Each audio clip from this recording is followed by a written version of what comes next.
So we'll see that on the 11th.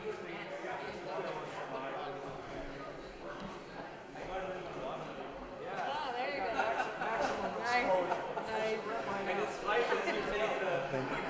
go. I'd like to call the meeting to order. Everybody, please rise.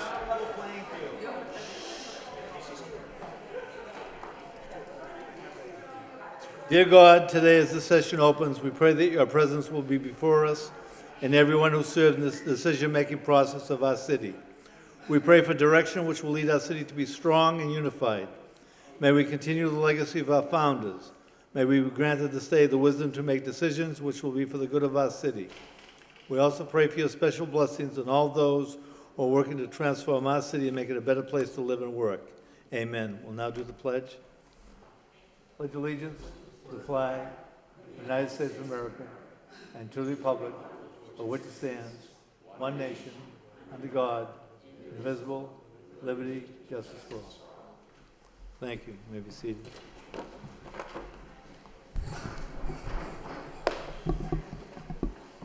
Will the clerk please call the roll? Counsel Mercier. Here. Counsel Milonazo. Here. Counsel New. Mayor Samaras. Here. Counsel Cirillo. Here. Counsel Conway. Here. Counsel Elliott. Here. Counsel Kennedy. Counsel Leahy. Here. 8 present. Right, next, we have the minutes of the Neighborhood Subcommittee with the Zoning Subcommittee of May 13th, the Rules Subcommittee of May 14th, City Council meeting of May 14th. I need a motion to accept the place on file by So moved. Councilor Elliott and Councilor Mercia. Thank you. Okay, next, under unfinished business, this is a continued, I'm sorry, it's not 7 o'clock. I was hoping. Okay. We'll next go to communications from the city manager. And the first motion response is tree planting schedule. Councilor Cirillo. Motion by Councilor Cirillo. Hi, yes, thank you. Thank you so much for this wonderful report. It was great to see all the plantings happening in the city, and so it's just a wonderful report that we're going to see lots of new trees. Thank you. Any other? Councilor Elliott. Thank you, Mr. Mayor. So we reached out, I see from the report, Madam Manager, we reached out to DCR and the greening cities, and there's no funding available. I thought there was, but I think at the present time, I know Diane Trad is here on the tree planting, and perhaps she can answer there, but at the present time, there wasn't funding. okay. This is Diane regarding DCR.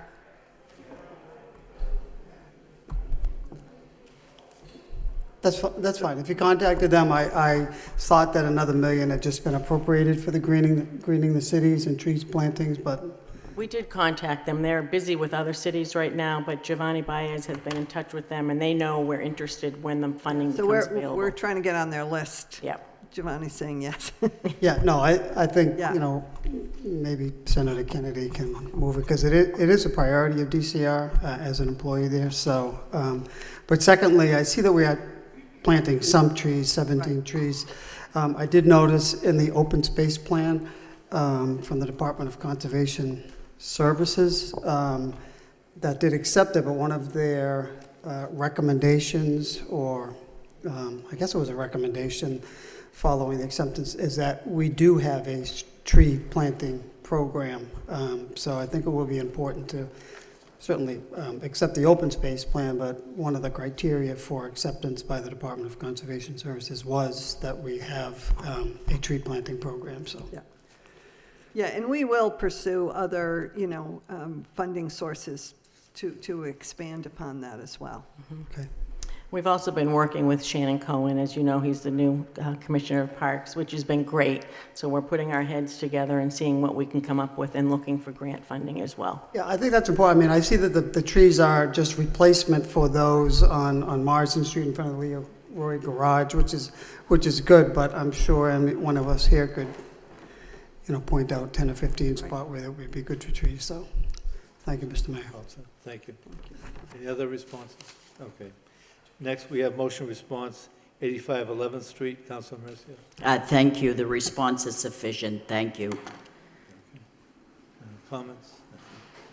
Next motion response, Edge Private Dorm. Councilor Elliott.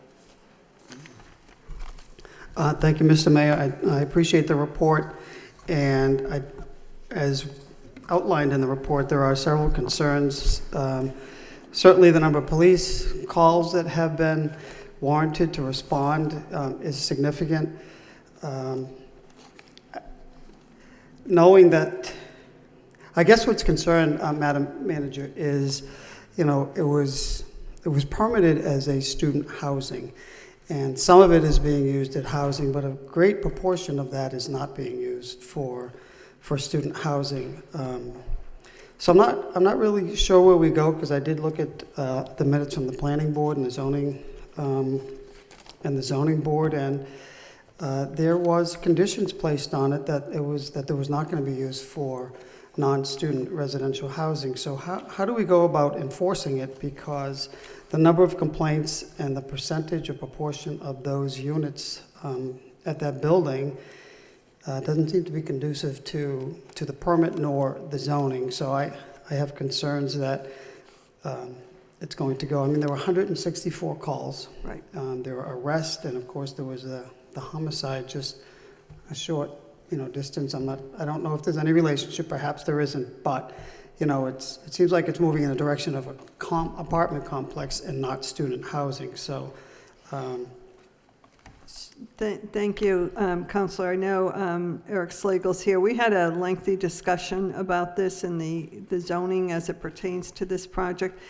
There's also an update on your desks tonight that the property owner has been cited for, since the report was put in your packet, a report was written. There's an update explaining a couple of the issues that they were cited for. But in terms of the zoning, and you're right, there's a very large number. I think it was, 123 that are not students living in that project. So that's correct. That's a large number of non-students.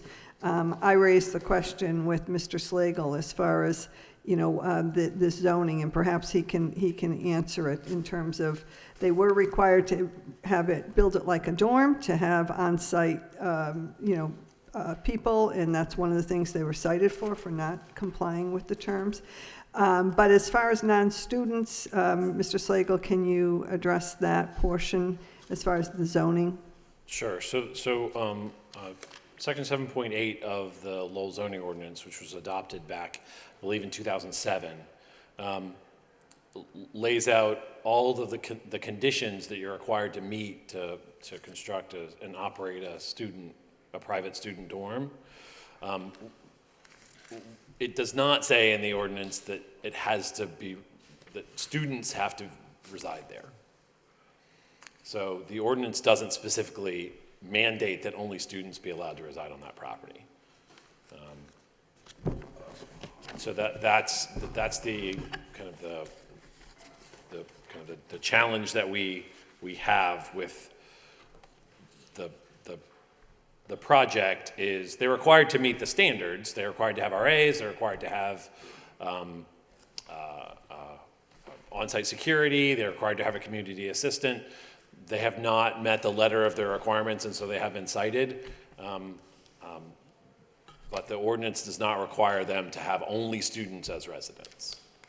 Which seems like a miss, where if this is student dorm regulation, but the ordinance did not provide only students reside in, yet run it like a dorm. So it seems kind of contradictory, but that's, I raised that question as to, why such a high, not even a limit on the number of non-students, but such a large number. You could envision it becoming just, housing in a very dense way that's not conducive for students either. So, whether this is something that should be revisited, we discussed that as far as the desire of the council. It wouldn't apply to this project because they would be grandfathered, but, there's no doubt it's been a problem and a site of many, many calls. Okay, so now, I agree with you, Madam Manager. I'm confused. Right. We have a zoning ordinance that allows for dormitories. Dormitories are for students. This is not being used for residential housing for students. So how can we not how can they be in compliance?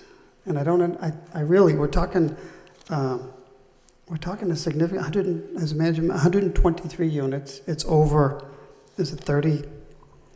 Let me just get it here. Yeah, so 34%. 34%. Yeah. That's, and even putting that aside, the number of police calls that are warranted to go to that building, I mean, it's like a full-time police officer or 2 police officers every single month. So, I mean, they've been cited, okay, that's good. I think we need to, without question, tighten this up and see how, is there a security guard on all times? So that one of the things they were cited for, as you can see in the update, was for not having a security guard 24/7. They do have a security guard.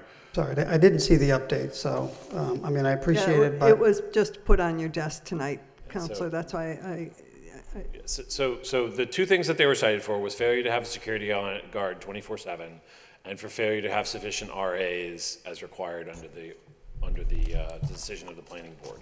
Additionally, they're in violation of some conditions of the historic board as well regarding landscaping. So they were cited, they were given a warning, and they have a certain amount of time to comply. I have been in contact with the management company that Vision, who owns the property, has hired out to a management company. Not surprisingly, they did not provide any of this information to the management company. So the management company who was operating the building didn't know that these conditions existed. They do now, and we made it very clear that they will be cited daily if at the end of the time the warning period they've been given, they are not in full compliance with the ordinance. I do agree with you 100% that this does seem to be contradictory. And we did get an opinion of the law department as soon as the issue came up. They made it very clear that even though it's a private dorm ordinance, nothing in the ordinance would mandate them they have to operate a certain way, but the ordinance doesn't require them to have students, even though we can do that. We can amend, I've talked to the law department, we could amend the ordinance to require that any other private dorm that is created have students, and if they came back to amend their special permit at any time, we could obviously put that requirement in. If for some reason they wanted to change it, we could put that requirement in. Okay, I mean, personally, I think, yes, we can amend the ordinance, but this is lesson learned, and the university did not support this. I understand why they did not support this. I don't feel that this company is living up to the terms of the agreement or what they put forth, that this is going to be housing for the university. Yeah, yes it is, some of it. But to me, it's turning more into an apartment complex than it is student housing, which raises the question of more issues. And it's just it's a different zone. It's zoned differently for a particular reason because there are different requirements. So I would like to know what we can do so this will revert or there will not be just residential housing. I mean, who's to say it's not going to start continuing to slip? I mean, if there are multiple problems, a lot of police calls, a lot of issues going on over there, then there'll be less and less students naturally that want to go there, more and more residential. So maybe this warrants a longer discussion, Madam Manager, Mr. Mayor, send this to the housing subcommittee to see what we can do about this. So it was presented as student housing, and it's, in my opinion, it's drifting far away from the intent, and we need to perhaps meet with them or the manager. I don't know, whatever we can do, I think, in order to make sure this project across from the high school should be operated the way that it was intended. Yeah. And Counselor, I agree. I remember the presentation a few years back, and this was not what was presented. They made it seem like a top-notch dormitory with full services that would be provided in a university dorm, and that's not the case. Right. It's turned into a troublesome housing complex that we have to regularly send police officers over there, and it's wrong. So. Yeah, and just the sheer density. You would never have apartments for residential apartments for adults, one room at a time. One room at a unless time. it was a rooming house, and that's a whole different. Okay. Well, I'd make that in a form of motion, Mr. Mayor, to refer this issue to the Housing Subcommittee, and perhaps invite the managers or the owners, or to have a discussion as to why this is trending away from student housing and more towards residential, well, as we say, maybe a boarding house if it's just one room, so. And seconded by I'll Mr. second. Conway. Thank you. Next, you're all set, Councilor Elliott? I am, Mr. Mayor, thank you. It's Councilor Noon, Thank you, Mr. Mayor. Conway, then Councilor Leahy, then Councilor Milano. Thank you, Mr. Mayor. I understand that, Eric, you cite the property owners in two conditions. Would the student housing requires less parking, right? So one of the condition, one requirement is less parking because they student housing. So what happened when they turn the student housing into, like Councilor Elliott said, 123 of the occupant is not student? Right. What So- happened? Is that parking issue will change? Will they violated those parking issue? Well, so one of the things that we need to do, and I'll be honest, we're waiting for direction from the council, and I think we've gotten it, is we need to sit down with the law department and see if there's any other enforcement action we can take as a result of them renting individual rooms to non-students, whether that alone would trigger a violation of the rooming house law, as they're not a licensed rooming house. So that has not happened. We haven't referred that to the law department. That's a much kind of deeper dive into the law than we've done at this point. I have met with the management of the Edge. They indicated that they intend to comply with the order as quickly as possible. Okay. And as to the parking question, I think it turns kind of back to the question as to whether or not them renting a room to a non-student in a private dorm somehow violates the ordinance. If they haven't violated their special permit, then they still have the benefits of that special permit, which is less parking. Their special permit does say that if they wanted to convert the private dorm to an apartment complex without the meeting and not have to meet all the requirements of the private dorm, they would have to go back to the planning board. And so they would, that is something that the planning board did put in their decision. And I think we need to get we probably need to get some guidance from the law department as to whether or not, like, what would trigger that change in use. Well, thank you. I'm looking forward to we dive into this in the Housing Subcommittee. Thank you, Mr. Mayor. All set? Okay, Councilor Conway. Thank you, Mr. Mayor. Taking a look at those statistics, I think they're obviously rather disturbing. And I will say, listening to this conversation, it defies logic.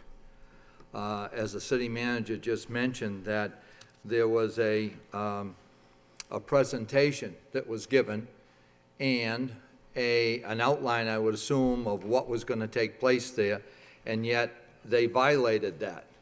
Now, who would have put this contract together? Do we know that through you? Well, I don't know. I mean, the presentation I referred to, I was in the Senate, and there was a presentation actually given down at the Luna Theater to community members, and the principals of Vision Project came and put on a lovely presentation as to what this dorm was going to be. As far as the contract, I'm not certain. I know it was, they went before, I'm sure, the planning board, zoning board, and all of that in terms of their project. But I do think it warrants, as has been said here, to take a closer look to see if they are, in fact, creating a de facto, rooming house, and what can be done. And I appreciate that. When we take a look, and I believe it was mentioned 123 units, and we've got only 34% students that are in there.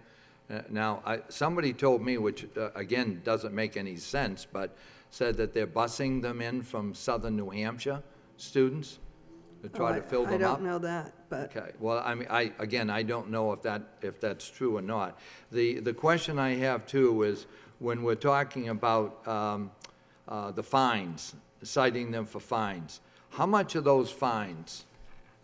Mr. Slagle, how much are the fines that they've been cited for? They have not been cited for any fines. They've been issued a violation, which is a warning that gives them a certain amount of time to comply. Correct the violation. At that time, we have under both the zoning ordinance and the general ordinances, we have the right to fine them up to $300 per day. So that would be at the discretion of the building commissioner for a zoning violation. He's the arbiter of that. Yeah, I would like to have an update on that, because if it's $300 a day, again, I've mentioned this a few times on the floor before, is one thing about citing someone for not following the ordinance. However, I also want to know, have we collected that money when the time comes? It's one thing about just citing it, and if we don't have follow-up to get that $300, why would they change? We'll keep it the same way. But again, I look forward to some progress on this, because again, it can't continue the way it is right now, and I would like to see that certainly something changed on that to make it, to tighten it up where it would be student housing, and I think that would alleviate a lot of the problems and cut down on those issues that we just saw in the report. Thank you, Mr. Mayor. Okay. Councilor Leahy? You're all set. Okay. Councilor Milonazo?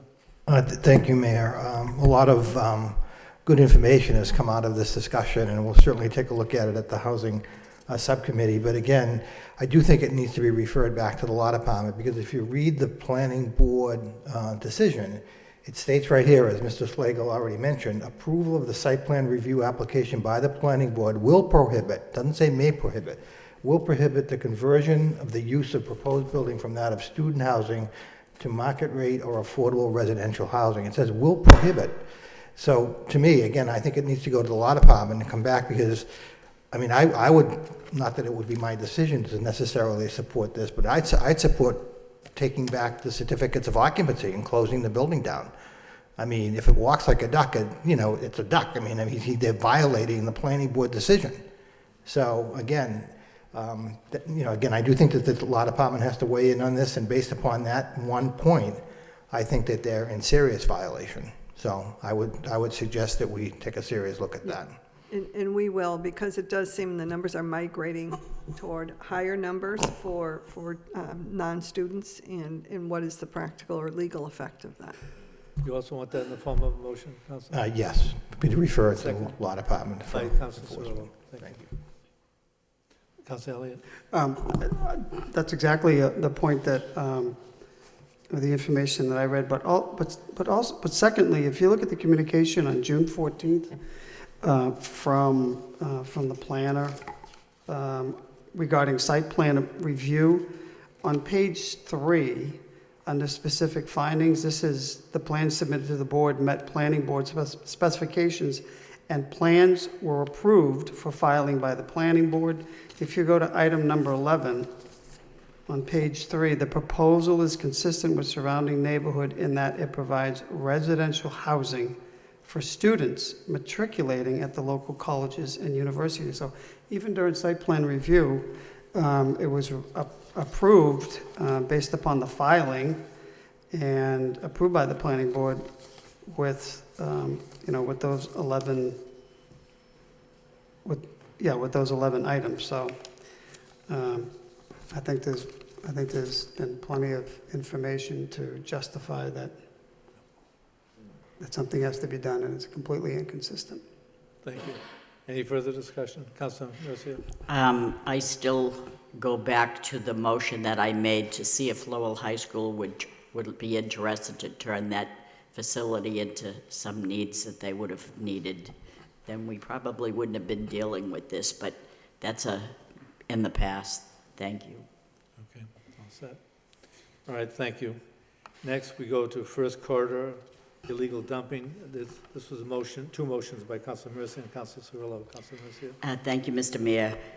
I want to say that there's a great effort taking place between the city, the state, the sheriff's department. Everybody is on board with this issue. We as councilors, we come here every week to address concerns that are happening in neighborhoods. And we just got off the Edge dormitory subject, which is a complete concern to so many people. This is in a similar situation whereby people around that neighborhood were concerned about illegal dumping. And it's one thing to see trash and have illegal dumping, but it's another step when it goes a little bit too far, when that trash is going down a hill and into the line of traffic, namely 110, and almost kills somebody. That is where we draw the line, and all hands on deck at this point. And there's a beautiful article in the paper today by Elizabeth Dobbins, thank you so much, that addresses everybody coming on board. And I know that I'm preaching to the choir here at the council, but for those at home that didn't get a chance to read the paper or know what's taken place, we know that there's illegal dumping at Mount Trashmore up there on First Street, and we see that, and we don't really see it too much now with the tree cover and the leaves blooming and all. But it is a concern when you live in that neighborhood and you see trash all along there.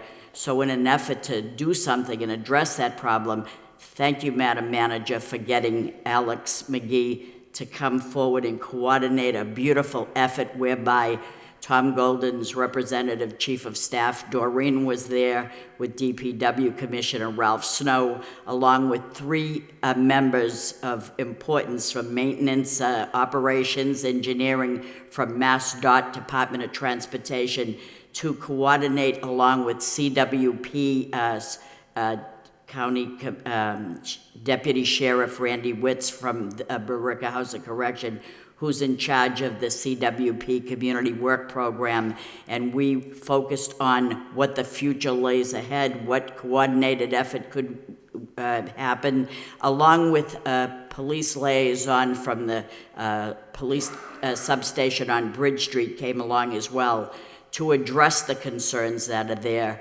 And there's going to be some efforts taking place. And the woman that incidentally was the one that sparked all this, she went last week and picked up by herself 8 bags of trash, by which the DPW went over and picked it all up. I mean, she just volunteered and cleaned it up.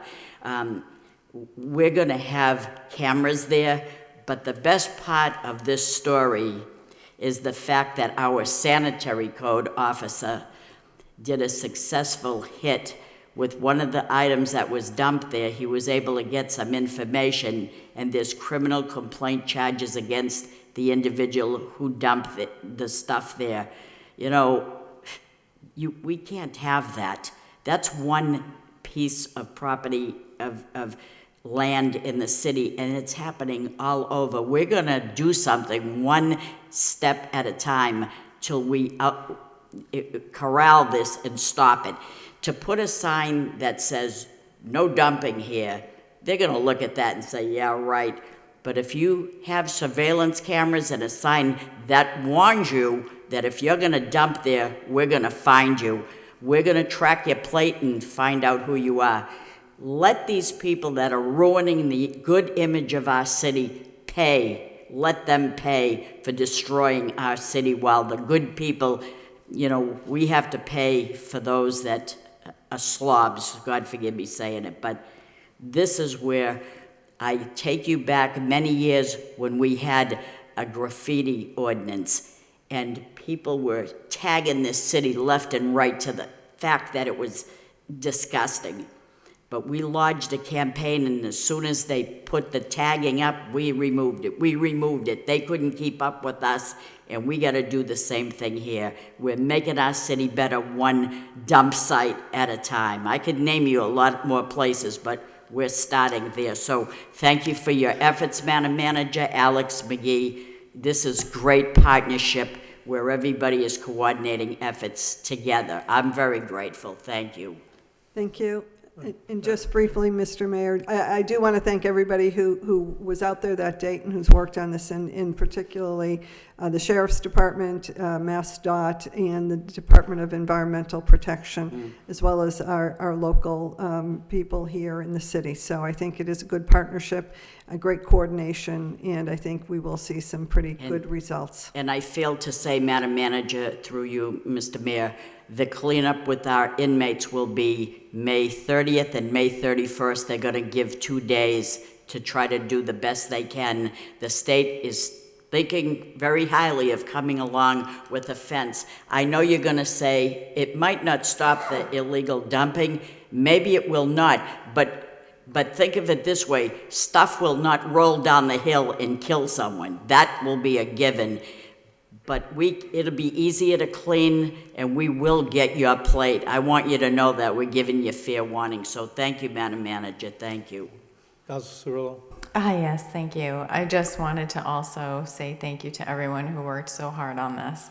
And I'm from that area. I'm from Centerville, so to have this area be cleaned up is just going to be wonderful.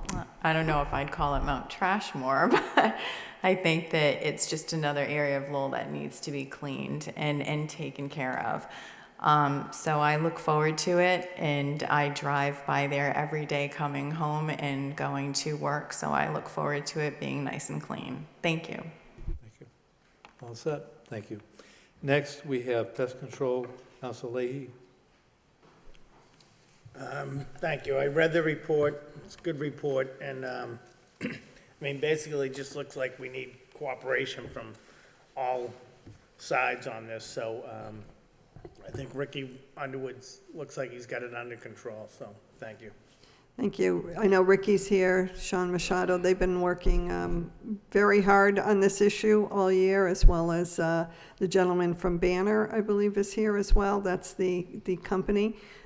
He too, we've been working very closely, and the school department has been working closely on this issue. And I think, Ricky kind of gave a full picture of what's going on. In that this is under control, but it's a battle with people not following rules as far as how they store food. Yeah, I didn't realize they were here, so, but thank you for coming in. The report is a good report, so it spelled it right out. It was very blunt, very to the point, and, once we get everybody on board, we're gonna take care of this problem. Thank you. Councilor Elliott? Well, I just want to know where we go from here. It's a good report, and I think it's pretty specific what the problem is. There are mice, there are rodents, and throughout the school or in those locations where people bring food. So is that a policy? I mean, I understand there's an initiative for students' breakfast on the run. Yeah. I understand that, but I think the report's pretty clear. If there's food someplace, there's unfortunately, and it's left overnight or if it's in drawers, this problem's gonna continue. Yeah, I think, and again, because we've worked closely with the school department on this issue, the gentleman from Banner has gotten things under control quite a bit in this school year, and Sean Machado is in the schools all the time inspecting this, and if he finds an issue, it's responded to immediately. I don't know whether anybody wants to speak to this, but I think the issue of people storing food in their classrooms where they're not supposed to. I mean, there might be a silly question, but is food allowed in the classrooms or anywhere? Ricky, maybe you can address that. So yes, good evening, everybody. Again, my name is Rick Underwood. I'm the facility director for Lowell Public Schools. Food is allowed in the classrooms. What they started a couple of years ago was what they call Eat and Go, where to increase the food count for the kids that are eating in the morning, they would set up carts for each door that the kids enter. So the kids would come in, grab their breakfast, and go to their classroom. That would save on time out of the classroom. It also helped with the count for the kids that were eating, and it helped with just the overall participation in the breakfast count. So yes, it's allowed. I mean, I think it's a good idea. We have to give kids breakfast, but if it's become what I think is a significant public health issue if we have mice and rodents in the classrooms is something maybe the school committee want to take up and. Yeah, and Rick, if you want I honestly think the breakfast in the classroom is a great program. I mean, the numbers speak for themselves. We've been able to feed, a lot more kids than we were when they were actually, called in for breakfast. Because a lot of the kids, especially in the nicer days, they chose to stay outside and play till the bell rang and they'd come in. So this gives them the opportunity to grab something and still be able to stay out to the last second of the day. So, it's all about feeding the kids. We understood that when we implemented this program that it would do two things. It would increase the amount of food we were bringing into the building, and we expected, well, not expected, but we thought there was a possibility that would be an uptick in the pest population and in the schools. But we also knew that there'd be an increase in revenue associated with the increase in the breakfast count. So we had a conversation with the former administration, and we spoke about the revenue and the uptick in the mice population and ant population. So we came up with an idea of increasing, instead of decreasing, there's a lot of talk about changing vendors because we were trying to save money. That wasn't really the fact. What we actually did is we changed vendors to increase the service in the schools. By going by once a month was we had prior to that to twice a month to every school. And then on top of that, we also do inspections for whenever we have a problem. So we're spending more time in the schools right now than we've ever done on pest management. One of the problems is mice population throughout the Commonwealth is increased. And this is not just in this district. And a little bit before I came here, I spent some time on Google, like all good reporters do, and looked at this throughout the Commonwealth, and it's really district-wide and Commonwealth-wide where the population of the mice in the schools and public buildings has really increased. So we continue to look at ways we can improve it, and part of that is just getting everybody on board with keeping the food out of the classrooms. I understand about feeding children. I get it, and it's important, and that's why there's free and reduced lunch. But my opinion is if there's a significant rodent problem, it's a public health hazard, there's rodent feces throughout the school. Shouldn't there just be a location where, like the cafeteria, where the kids can get their lunch and eat it? I don't know how wise it is to have food throughout the school if there's an increased rodent population is because there's additional access to food. So that's just my opinion. That's a school committee issue. I mean, I'm glad you're on top of it. I understand, but I think if you're really going to try to make an impact, then you've got to restrict food to certain parts of the building where the custodians and that exposure can be minimized. But thank you for the report. Thank you for the response. Thank you, Mr. Mayor. But Councilor Elliott, that food programs have become quite common, actually nationally, at this point. But I would ask, Ms. Underwood. Which would probably be the reason why there is a significant increase in rodents. But can you address, is this something, you talked about having controls, but can you get ahead of it? Is there something else that you need that this body, the school committee can give to you? One of the things we want to do is we want to get everybody doing what we're supposed to be doing. Keeping the food out of the classrooms, keeping the food that's in the schools in containers that are protected from the mice, metal containers, hard plastic containers. I went around the school several weeks ago, specifically looking for what's attracting the mice. And with all the classrooms you go to, you'd find popcorn and chips and donuts and stuff. It was just, and a lot of that didn't have to do specifically with the breakfast program. That was, microwaves in teachers' rooms. It was food being brought in by teachers. It was food being left in lockers. It was, a lot of it wasn't directly associated with the breakfast. Do I think it had something to do with it? I do. But I also, in this report I don't want to misinform anybody, the breakfast program actually started in 2014 in many of the schools. It went district-wide 2 years ago. So there had been schools in the district that had been feeding the kids in their classrooms for the last 5 years without any other problems. It's been increasing. So again, our pest control plan is changing all the time. And we changed it last year, we change it, we'll change it again if we find necessary. But it says in this report, before we go and make changes and spending money, we have to make sure we're all doing everything that we can do right now. And that's, getting everybody on board, including the teachers. And I'm certainly not blaming this on the teachers or the UTL members or the breakfast program. It's just getting everybody together and doing everything we can before we look and make changes to a plan that, I think is working right now. All right, thank you. Councilor Conway? Thank you, Mr. Mayor. I've talked to a number of teachers concerning this situation. Teachers, I think, that have been around a while, and it seems the general consensus is the rodent problem that has increased dramatically has to do with the fact that students are eating in the classroom, where, Councilor Elliott just mentioned as far as the cafeteria is concerned, because when you have everyone in the cafeteria, you have the custodians that's working in one specific area to clean that up. Now you've got custodians that have to clean up in each and every room. Now, obviously, they go into the rooms to empty the barrels and so forth, but I think that they have to take it another step. That's the problem, and as we all know, a few little morsels of food on the floor, then you've got yourself some rodents. So what I've heard from some teachers is we'd like to go back to the fact of having them in the cafeteria so you can control the situation. But again, I think that what we need to do is bring the teachers into this equation too and ask them their suggestions, because they're the ones that are dealing with it every single day. Thank you, Mr. Mayor. Thank you. Thank you, Mayor. Kids, they love food, and mites too, they attract to food. And it's no problem the issue is not really having breakfast in the classroom. The issue is the maintenance people need to do a better job cleaning the school, cleaning the classroom.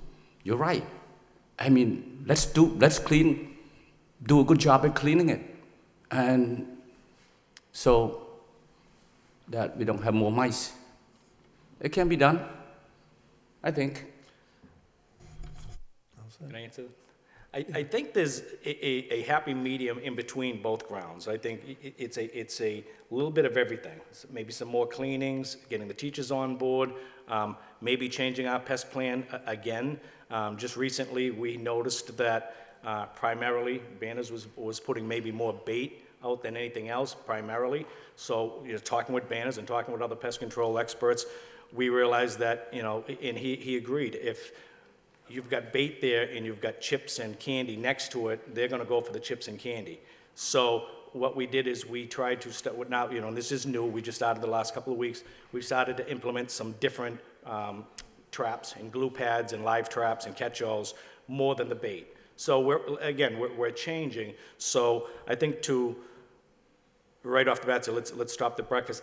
There's really a big benefit to that. I mean, I worked in the schools for 25 years. I see the need that the kids need to be fed. Many of those kids are only eating at lunchtime if they're not eating at breakfast. So if that comes to it, and that's the decision we make after we've tried everything else, then so be it. But I think first we have to try everything else before we decide that we're going to cut a program that is really doing great things for the kids in this community. Ms. Underwood, is there a possibility you could meet with city people regarding the buildings? Say that again, I'm sorry? Meeting with city people regarding the buildings and Yeah, maybe food containment, in other words, a process of how we contain the food and if we should put certain type of equipment in the rooms that would allow children to easily... Yeah, and that's the message we're trying to get out to everybody. I know Sharon Lagasse, who has been fantastic. She's the food director for the public schools. She's been combating this with everybody else. She's bought, spent thousands of dollars on plastic bins and put them over. We've met with, matter of fact, Sharon organized a meeting between myself, the city senior custodians, the cook managers, where we really just got together, everybody in one room. We had a nice breakfast. She put a great presentation on, and we just went over everything, all the steps that we need to do, how we're reporting things, how we're storing food, what's being left out at night. So that was with the cooks and the custodians. Again, we need to get everybody on board and just continue to combat this. DPW has been also in the fight with us. They've been to several schools, closing up gaps in buildings, identifying holes on doors. We put door sweeps on. We know there's still some work to go. As we identify them, we get to those schools. Jimmy Green and his crew's been fantastic on this. And again, I think we're all in the fight. It has been getting better. One thing to note is when we did change this contract, There was a little bit of time that went by. There was 2 months at a very crucial time. It was between August and October before the contract got signed, and we had a new vendor in there. That's a lot of time for mice, not to be baiting. So we had no contractors then for the first 2 months of school. So it took a little bit of catching up to do. As you know, mice have babies every 14 days or 21 days, I think it is. So it doesn't take very long for them to, really overrun a school. That 2 months really took a little catching up to do. And I think we're making progress. And we'll continue to keep fighting it. Thank you. Thank you. Connor's laughing. I might have been off from the 14 days, but 30 days, gotcha. So, but again, that's 2 months of no treatment. That really put a big jump into the school. So again, it's a catch-up right now. Thank you, Mr. Underwood. Thank you. Have a nice day, everybody.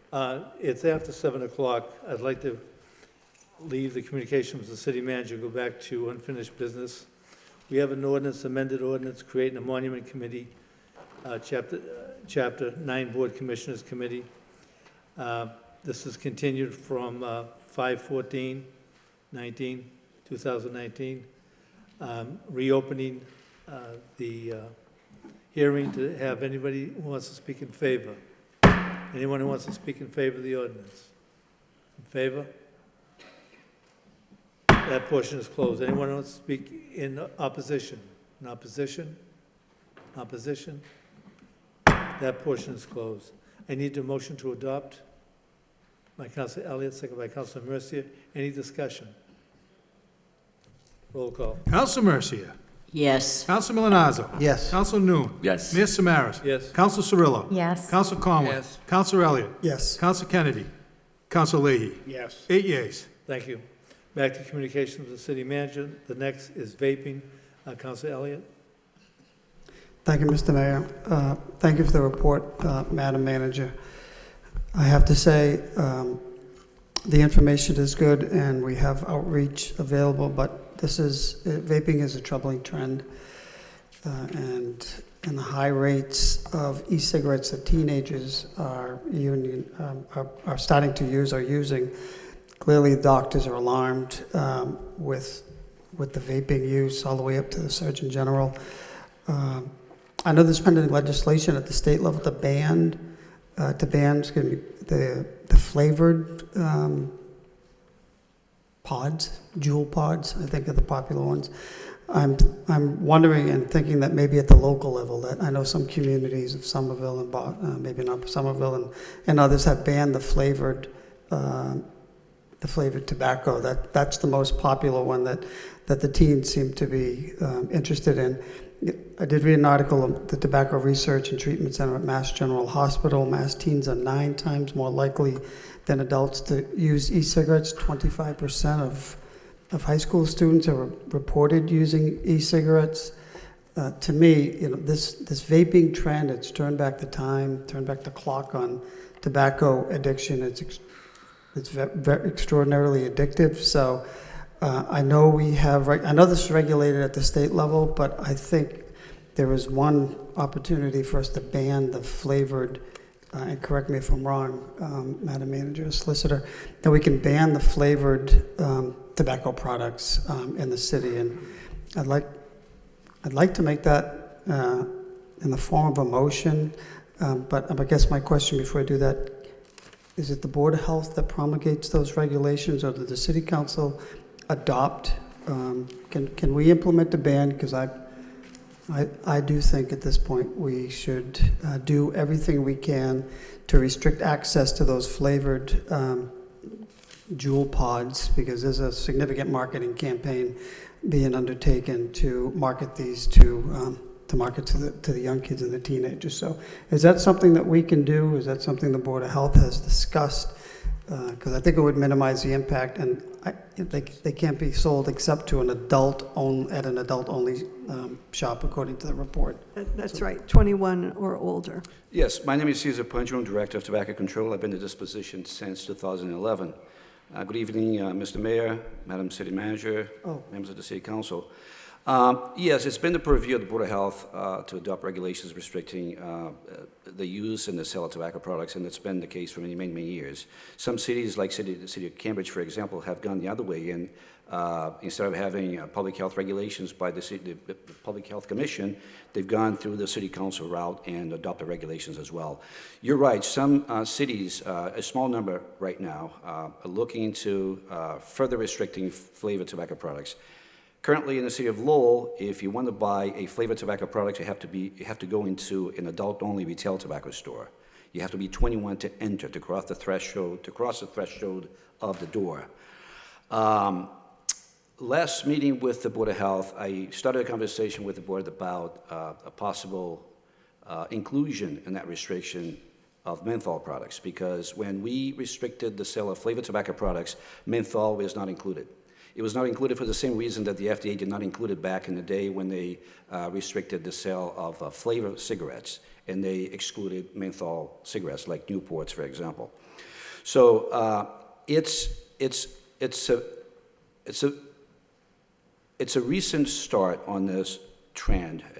I can't say it's a trend right now, but it's a small number of cities. Some of it is one of them, and there's many others that are currently considering further restriction on flavored. I think that I've heard of just one, I can't think of which one it was, one city that actually decided to put on the agenda to ban the sale of flavored tobacco products at 100%. But it's not something that's every city is doing it. In a conversation with the Board of Health, I just introduced the issue of menthol. I know there's a doctor that's going to come before the board on the 12th. He's going to address the issue of menthol as well. The board could, I guess, technically, I think that the law department will probably have to weigh in on that, but I guess it's possible to go and attempt to ban the sale of flavored tobacco, the sale of all flavored tobacco products. But I think it's a step that needs to be carefully weighted by the law department. Thank you. Thank you for coming. So, I mean, I personally, it's just my opinion, Madam Solicitor, what is the direction that we give to the Board of Health if they are in fact I guess the governmental body that would implement these regulations? Because I'd like to make a motion that we either recommend or we suggest banning flavors and menthol or minty tobacco products, in the city. I think we need to get ahead of this, and the way to do that is to implement that ban on these flavored, because as I mentioned, this company Juul, it's an all-out full court press to get to the teenagers, and this is very addictive. So. Absolutely. We will reach out to the administration of the health department and take a close look at the existing laws and whether a ban is within the jurisdiction of the Board of Health. And if it is, we will provide them with an opinion to that effect. And if the council wanted to take a vote that should the jurisdiction exist, that it's the recommendation of the council, that the city do that, that may be helpful as well. Okay. Well, I'd like to make that in form of motion. And a second by Councilor Conway. To refer to the law department. Refer to the law department. Yeah. Yeah, to refer to the law department to see, if the council does have that jurisdiction and any other additional information that we could attain in order to ban those products. Oh, basically what steps could be taken. Right. Yeah. Okay. All set. All set. Councilor Cirillo. Hi, yes. I just would like to take a step back for the viewers at home. The vaping is a relatively new habit, and I just want to have you explain to everyone who's watching exactly what it is, because some people might be like, vape? What's vape? And just to explain what this motion is and this motion response is about, so that people understand what the health risks are to our community, because we do have probably quite a few people watching that really don't know what it is or haven't seen it. So I would greatly appreciate that. Thank you. Absolutely. I mean, there's many different names that they go by. I mean, we call them electronic cigarettes. Some people call them vapes. Other companies market them as electronic cigars, electronic hookahs. These are electronic devices. They're battery operated, and they heat up whatever the content is and vaporizes it so people can simulate the act of smoking. They come in many different formats. I mean, sometimes they look like a USB flash drive. Sometimes they look like a pen. They're usually very flashy, very colorful. There's a segment that's very cheap. Although, if you go into the adult-only retail tobacco stores in the city, you're going to see that the majority of the products that they sell, these are higher-end products, very expensive. The cheapest you're going to find would be like, just over $40, and it goes up from there. So these are not the kinds of products that you see kids getting their hands on a regular basis. However, you can still find the jewel that was mentioned by Councilor Elliott. It's a product by this company of the same name, and it looks like a flash drive. You can find them in any store that sells, any convenience store for that matter. It looks like a flash drive. The flavors that you're going to find them in will be like regular tobacco flavor and menthol right now, because the majority of the flavors have moved into an adult-only retail tobacco store. It's a problem because a lot of people think it's a safe alternative to tobacco products, but the FDA has not determined that this is a cessation device. It can't be trusted to be a cessation device since we don't have that blessing from the FDA.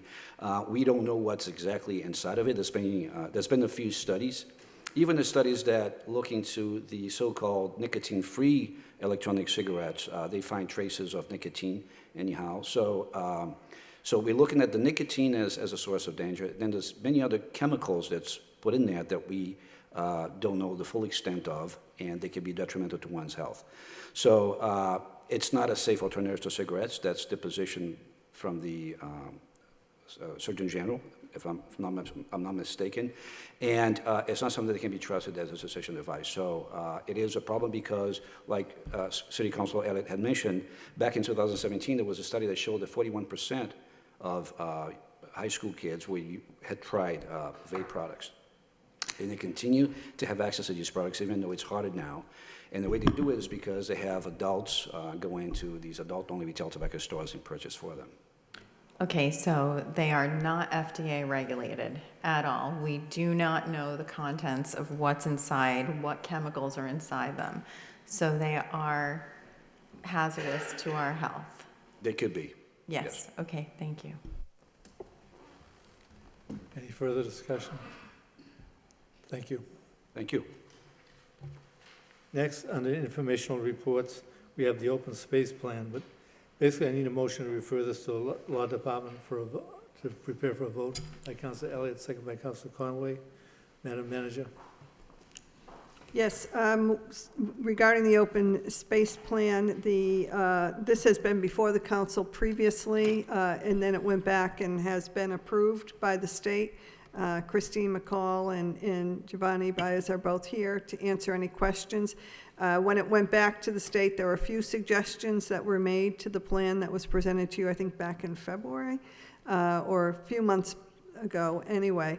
But they were minor changes, but in case anybody had any questions. But it has been approved by the state. So they're here to answer any questions on it. Yeah, so like Madam Manager said, we did get conditional approval through 2024. The state did come back with a list of items that they wanted us to address in the plan. Most of them were housekeeping items, information that we had on file that we just needed to put in the plan. And then one other item, typically plans, open space plans are 5-year plans, and the DCS changed their regulations, and so we're eligible to make it a 7-year plan. So we did update our goals, objectives, and action items to reflect 7 years versus 5. So we are here to answer any questions. Tentatively, this is scheduled for a vote in the next week or so to send the final version to the plan for adoption. And I just wanted to note for the council, we will have this plan available in 4 languages: English, Spanish, Khmer, and Portuguese, once it's completed. All set? We're all set. Thank you. All right, next we have Lord Overpass presentation. Madam Manager. There had been a request by the council previously to have an update and a presentation regarding the Lord Overpass, the project. and so people know what to expect. Our traffic engineer, Natasha Vance, is here with a brief presentation.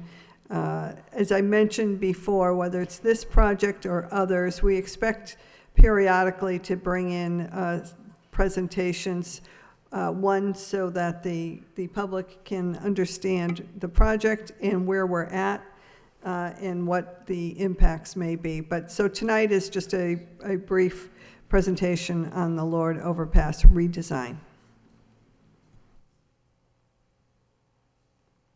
I can't see from here, so I'm trying to make sure I'm starting the slideshow.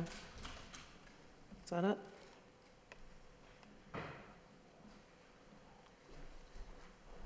I have old eyes, sorry.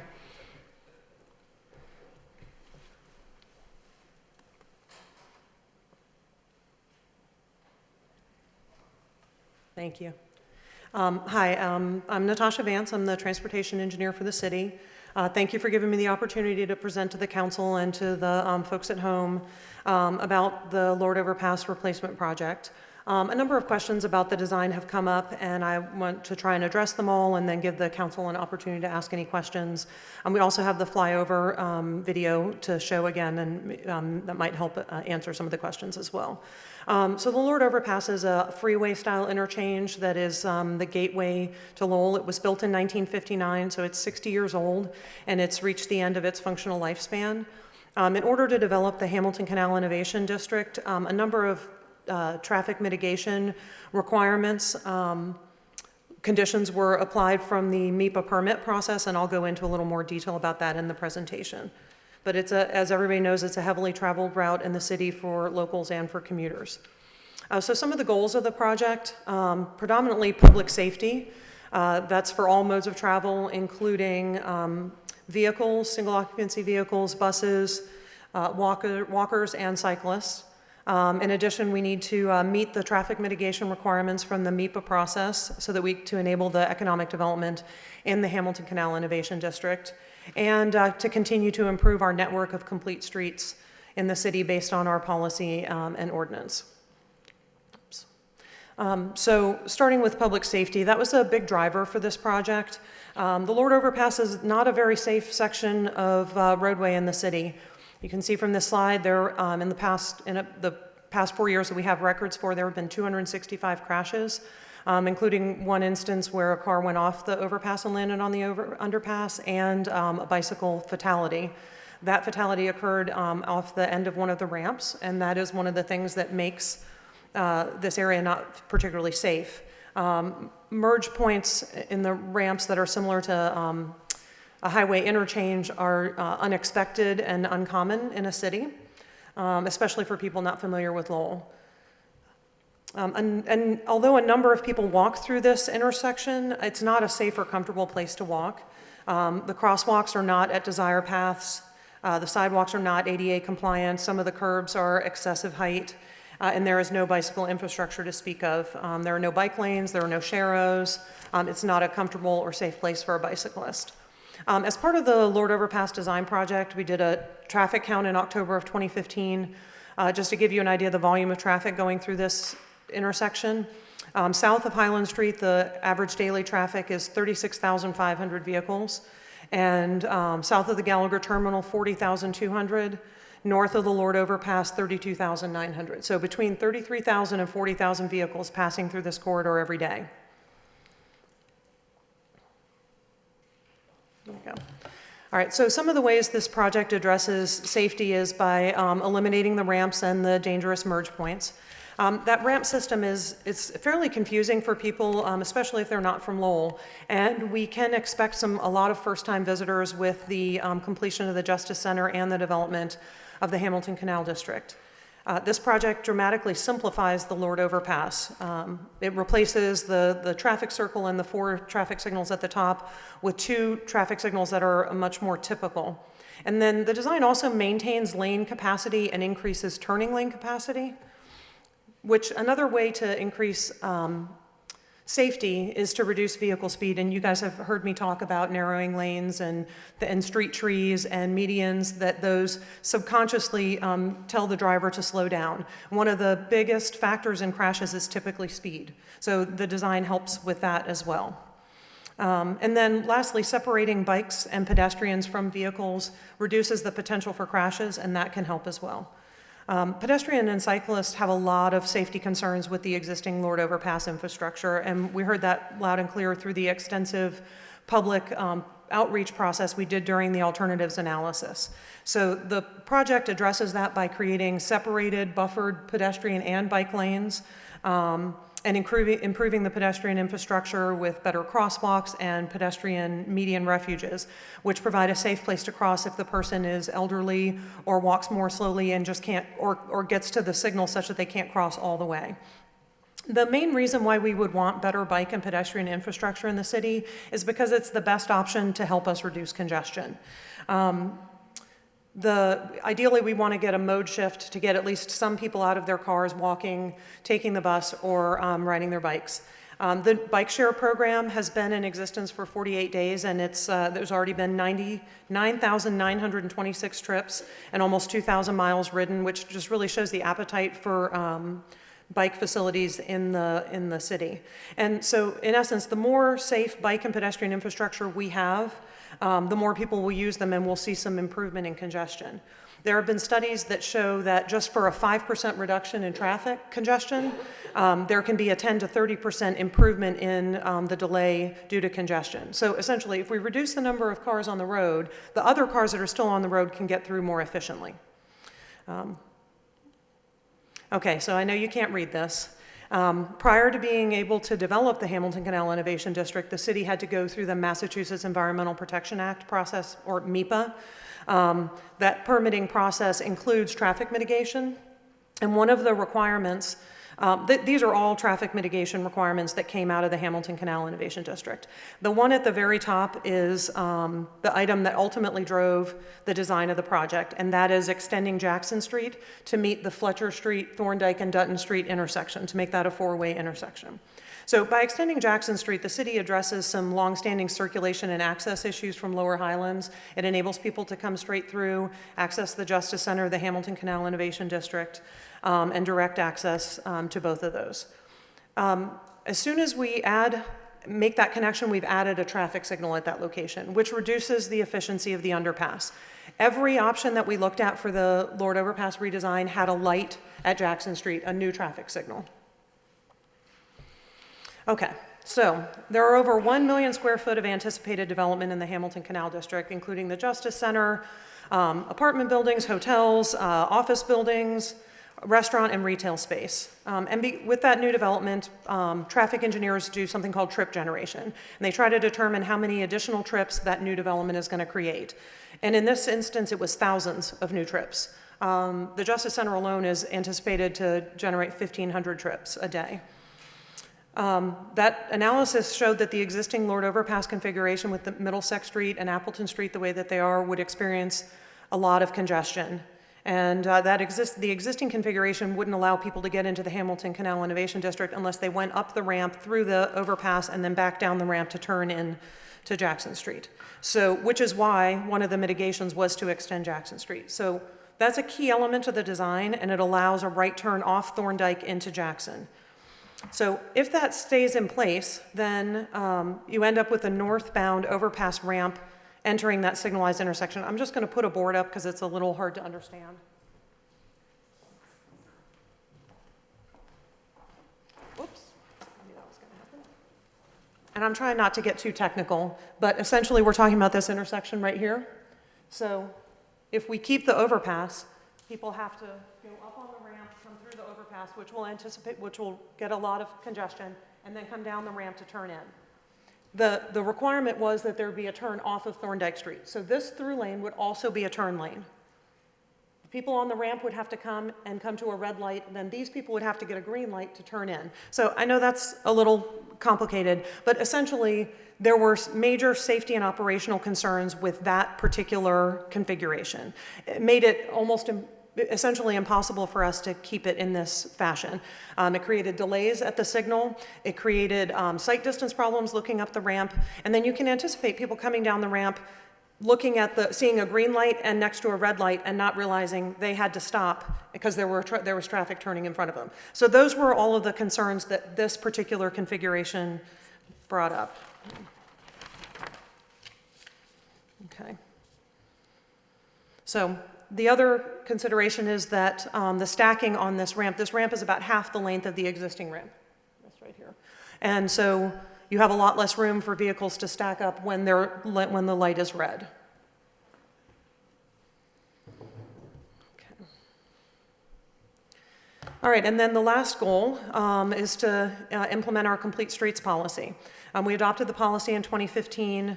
And another portion of the Hamilton Canal Innovation District traffic mitigation from the MEPA requirement was the Thorndike widening project. The reason we were able to widen Thorndike Street is because we had a complete streets grant for $400,000 to improve the South Common.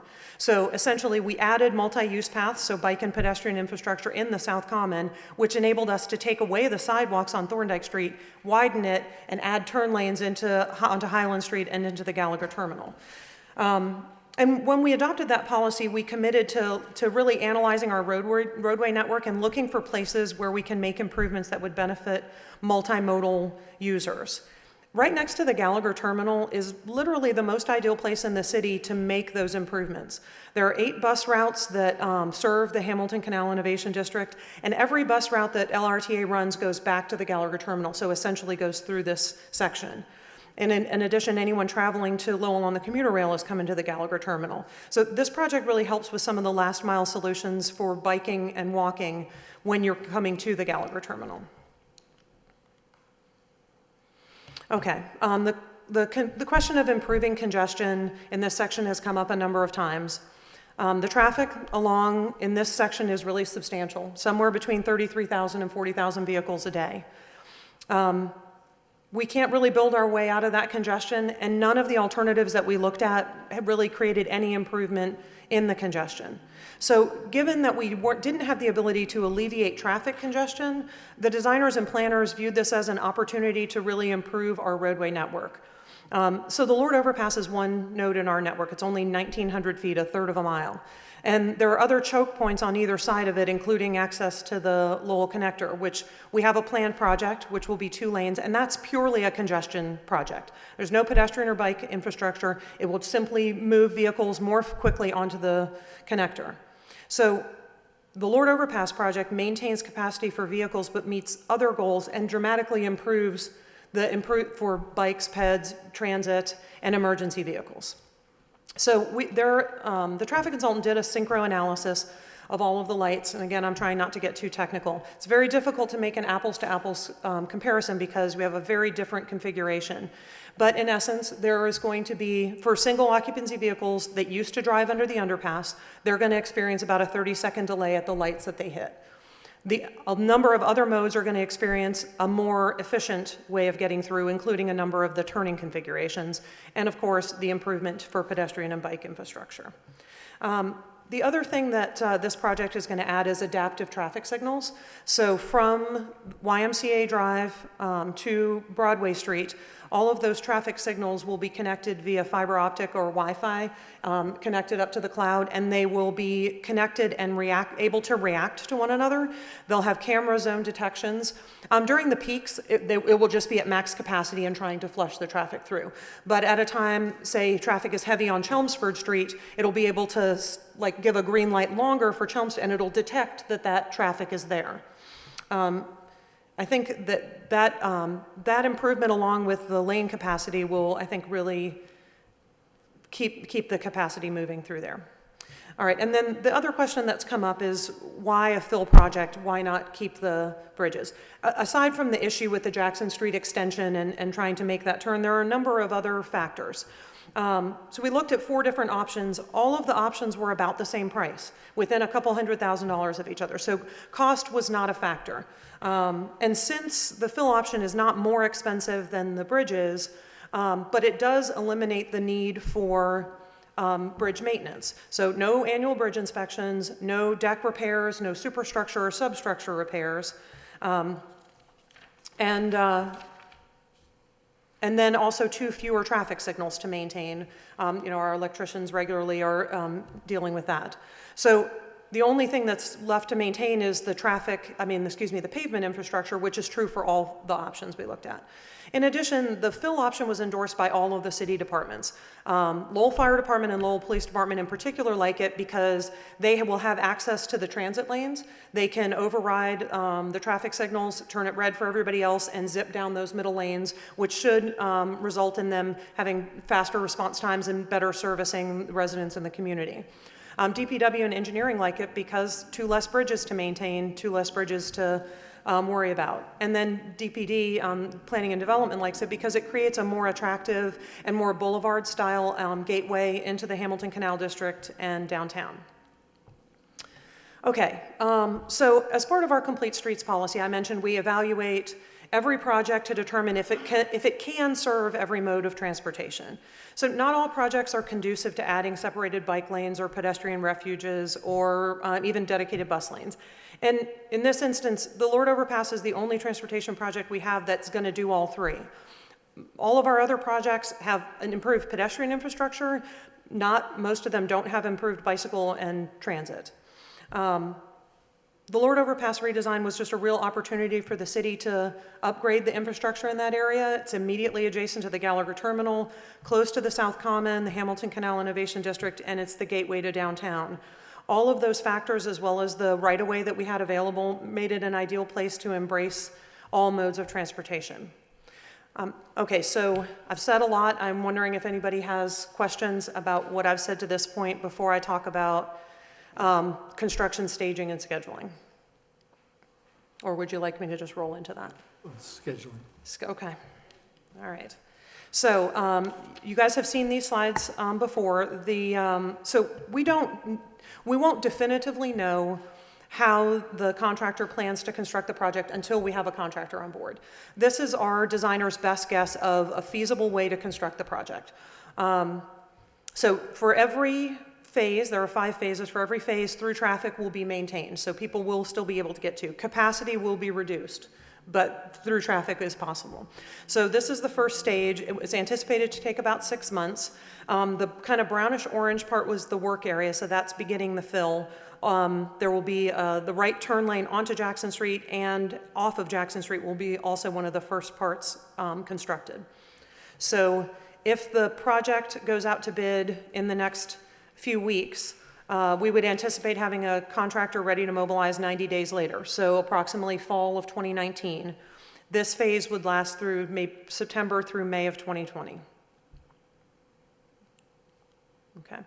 The next phase, this is approximately 10 months. In this instance, all the traffic will be on the ramps and on the overpass. The underpass will be being in the process of being filled in. This would last from approximately May of 2020 to April of 2021. Okay, this phase is about this is an extensive phase, it's about 14 months. At this point, all the traffic is on the newly constructed southbound lanes. And then there's connections still through to Jackson. We won't have a connection to Middlesex, but you'll be able to get to Appleton Street during that section. I should also mention that emergency vehicles will be able to turn onto Fletcher Street throughout the duration of construction. And this stage is approximately April of 2021 to June of 2022. All right, stage 4. At this point, a lot of the roadway infrastructure is in, and they're working on the pedestrian and bike infrastructure and some of the bus lanes. This is about an 8-month phase from June of 2022 to February of 2023. And then at this phase, essentially all the roadway work is done. They're constructing the busway, finalizing the pedestrian refuge islands, landscaping, and final pavement marking. That's about 6 months, bringing us to July of 2023, and the final concept, which you can see up here as well. Thank you. Any questions? Councilor Leahy. Thank you. So I have a motion on later tonight just with all these projects going on, obviously we're taking that into consideration and we're gonna have a plan for that. The traffic management plan for, yes, I saw your motion. Yeah, we have looked at it holistically, and what I'm going to do is create a phased plan based on this schedule and the schedule of the other projects to look at what traffic controls will be in place at different times, and see if there's anything we can do to improve it. And understanding that it's possible that the contractor who is awarded the project may have better methodology, a better phasing, or perhaps a more efficient way to construct the project. Okay. Because we're gonna have a lot of projects going on, right? I mean, Yes. high school, this. Yes. Okay. This, Route 38, all of the ones that were on that table. Okay. Yeah, we are finishing up a couple projects, so Market Street Bridge will be done Memorial Day, Lawrence Street Bridge is basically done. Some of the Tiger projects will be, closer to being done, so, just slight improvement. Thank you. Councilor Cirillo? Hi, yes, thank you. I just wanted to say thank you for all of your hard work, your team, and everyone who's worked so hard on this project. Really, you've done amazing work, and it was very hard work, and I just wanted to say thank you. Oh, thank you. Thank you. I think, I'm sorry, Councilor Elliott? No, I was just going to concur. This will be a complex project, but in the end, it will, again, it's not going to alleviate the 40,000 cars. In fact, who knows how many more cars will be coming in when the Hamilton Canal and the Judicial Center is constructed, and there's 15 lots in the Hamilton Canal. So I think it's important. I think as we move closer to stage one, I appreciate getting this information out there, because I think when it comes to traffic and this project, there's not as much information. There's no no sparing information on when this is coming, and people to some degree won't focus in until there are detours or there'll be a change. So, but thank you. No, I think, with success, we have the Hamilton Canal that's expanding, and this system will allow the Hamilton Canal to really work. We have the new high school here with 38. We have several other bridges that have to be. Yeah. Basically, I mean, that's a sign of success. But there are a lot of people, as they're sitting in the traffic, they're not going to say, my God, I'm glad I'm in Lowell. It's a successful place to be. Yeah. But it goes with what we have to do. Yeah. But do you feel that when you talk about traffic mitigation, that it's doable in a reasonable fashion? I do. I do think people do need to understand there obviously will be a delay. But one of the things that in a number of cities, so Seattle, for instance, replaced one of their main arterials that carried 100,000 vehicles a day. So, I mean, 40,000, that's pretty significant. And they were expecting Carmageddon, gridlock, just a nitmare. And what ended up happening is that a portion of those 100,000 vehicles don't have to be on that road at that particular time. So those people opt to either stay home or not drive there. People find other routes. People make adjustments in their time during the construction. And then when the construction is complete, they go back to the most efficient path. I do appreciate that everyone in the city is concerned about the traffic. I am too. It's a lot of construction projects. A lot of the routes into downtown are constrained or constricted. It's going to require patience on everyone's part, and we will do our best to keep things flowing and try to take a holistic approach to where traffic is constrained in the city. But basically, if it's not done, it bodes of a poorer future than what we'd have. Agreed, and it really is, to your point, it's a really good sign that we're investing all of this that the state is investing in our infrastructure, and that we are. The city engineer told me earlier that Lowell is like the 5th fastest growing city in the Commonwealth. I think, this is part of that, like the development that we have, and that brings with it transportation concerns. Councilor Milanazzo and Councilor Mercia. Thank you. Let me begin by saying thank you for the presentation. I'm very, excited about this project. I think it's going to do a great deal for that whole neighborhood, and certainly support the economic development over at the Hamilton Canal District. My question has to do with noise mitigation, and I'm not sure that's exactly what I'm getting at, but during the construction over the 4 or 5 years with the new courthouse right there, has anybody given any thought to how the construction itself, then from the standpoint of the noise and the big machinery that will be there, will actually impact the courthouse and the other developments going on there? That's a really good question, and to be honest, I have not considered that question. I know the city engineer deals with concerns when contractors start too early, things like that, so I'm sure she has considered that. Okay. And I'll bring that up with her and we'll discuss it. I think that's probably something also we can discuss with the contractor when the contract is awarded. Okay. That, there are neighborhoods and, we Sure. need to be cognizant of that. Great. Yeah. Okay, thank It's you. a great point. Thank you. Good question. Thank you. Councilor Mercia? Thank you, Mr. Mayor. Natasha, I'm not going to say that I'm not grateful for all the work that you've and your team put into this. Absolutely, it's a lot of work. You put in a lot of hours. And I know that I'm the only one that's rather skeptical, and I still am. I understand, yeah. And I can't help that. Sure. But I can see the beauty of it, but I'm just concerned about a few things, and if I could just go over there and Sure. say, so I'm concerned about the areas here and the traffic going this way. So how many lanes is it on this side? 4? 4 total, 2 left turn lanes onto Fletcher Street. 2 through lanes, but 1 is partially a right turn lane. So there's 4 lanes here, there's 2 in the middle here? So these are just for buses. Yes, 2 buses. 2 bus And lanes. then there's, how many here? So this is 2 through lanes, and then it widens with a left turn lane and a right turn So lane. let's say we have 4 lanes here, 2 here, and 2 there, so 4, 5, 6, 7, 8.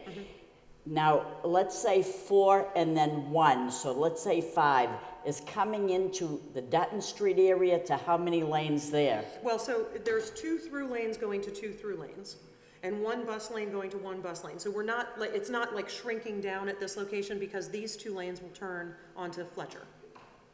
Okay? Yep.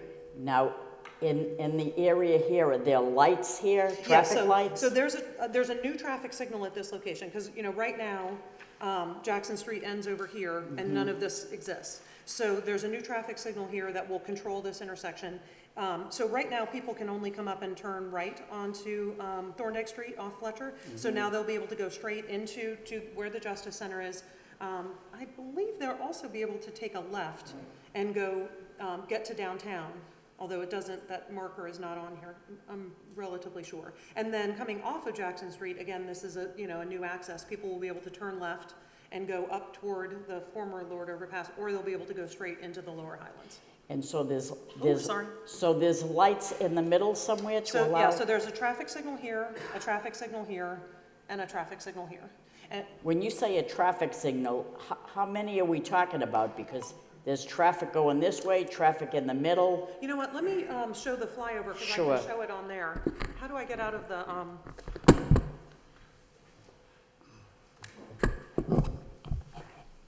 I hope that I'm wrong. No. Do you hear what I'm saying? I understand. I hope that and I'm trying wrong. to- I'll be trying to happy alleviate if your I'm concerns. wrong. I just am.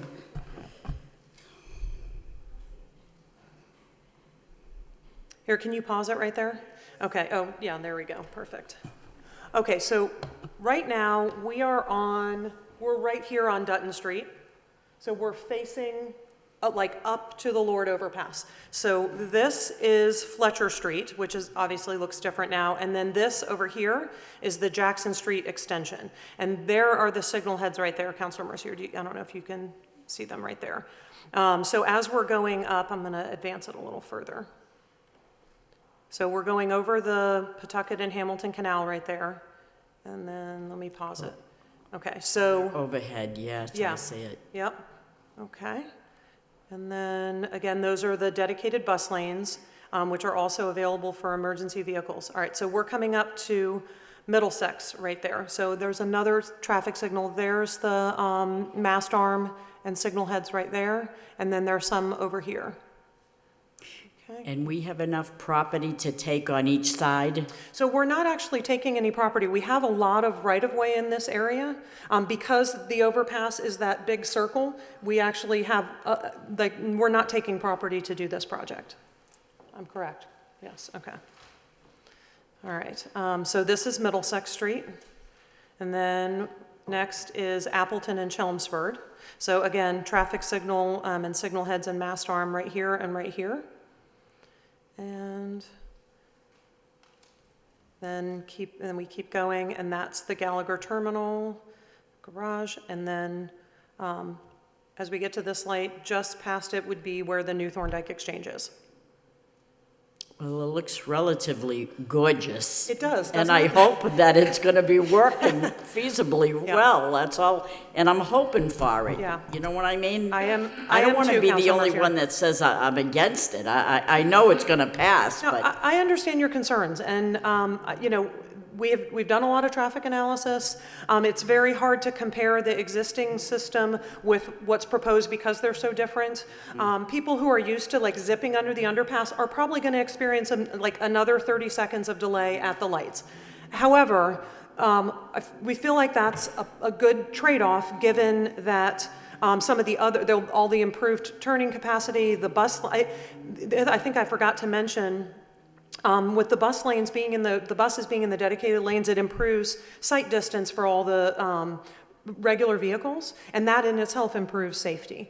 I hope you're going to be pleasantly surprised when it's constructed. I hope so too. And I think I will be. I'm rooting for it. Great. But I have to ask these questions. Oh, And it's reminding me of California, like a freeway in California, Santa Monica Boulevard or something. I'm just hoping that it works. Yes, I am. Yeah. Thank you. You're welcome. Any other further questions? Thank you for the presentation. Madam Manager? welcome. Nope, thank you. Thank you, Natasha. As I said, it's just trying to keep the public and the council updated on what this is going to look like, and then this project or Route 38 will just periodically bring in updates for people so they know what's coming. Thank you for the timeline also. It's appreciated. All right, I need a motion to accept and place on file. By Councilor So Elliott, moved. second by Councilor Cirillo. Thank you. Next, we have communications. City manager requests out-of-state travel for 2 members of the Lowell Police Department and inspectional services. I need a motion to adopt. So moved. Elliott, second by Councilor Conway. Roll call. Council Mercia. Yes. Council Milonazo. Yes. Council Noon. Yes. Mayor Samaras. Yes. Council Cirillo. Yes. Council Conway. Yes. Council Elliott. Yes. Council Kennedy. Council Leahy. Yes. 8 yeas. All right, next we have votes from the city manager. Vote to authorize the city manager to execute a lease agreement with Nicholas Saris as trustee of 107 Merrimack Street Realty Trust for 107 Merrimack Street Center. Waive the full reading, second reading by title. Authorize the city manager on behalf of the city of Lowell to enter into a lease agreement with Nicholas C. Saris as trustee of 107 Merrimack Street Realty Trust for property located at 107 Merrimack Street in Lowell. I need a motion to So adopt by moved. Councilor Conway, second by Second. Councilor Elliott. Any discussion? Councilor Leahy? Sure, through you, the manager. So does this tie everything together that we were looking for? This is one half. This is the Yeah. portion that was occupied by the Workforce Development Board and Mass Hire. So, but the other half is not included. This is a separate lease for this space. It's Okay. smaller than what had previously been occupied because they didn't need as much space. Okay, All thank set? you. Roll call, I'm sorry, Councilor Elliott? But it should also be noted, this did go out to bid, and this was the respondent that Yes. responded to. I Yeah. think that's important. You all set? Okay, roll call? Council Mercia. Yes. Council Milonazo. Yes. Council Noon. Yes. Mayor Samaras. Yes. Council Cirillo. Yes. Council Conway. Yes. Council Elliott. Yes. Council Kennedy. Council Leahy. Yes. 8 yeas. Thank you. Next, we have a vote to authorize the city manager to execute a license agreement with Apoli Companies LLC for overhanging signs and lights at 165 Thorndike Street at Thorndike Exchange. Waive the full reading, second reading by title. Authorize the city manager to enter into a license agreement with Apoli Companies LLC to encroach upon the city of Lowell property at 165 Thorndike Street for 4 overhanging signs and overhanging lights for Thorndike Exchange, Lowell, Massachusetts. I need a motion to adopt. Move to approve. Councilor Mercia and Councilor Elliott. Any discussion? Roll call. Council Mercia. Yes. Council Milonazo. Yes. Council Noon. Yes. Mayor Samaras. Yes. Council Cirillo. Yes. Council Conway. Yes. Council Elliott. Yes. Council Kennedy. Council Leahy. Yes. That's 8 yeas. Next, vote transfer $175,000 to the police department to purchase 2 cars and to cover the purchase of fuel for the remainder of fiscal year 19. Waive the full reading, second reading by title.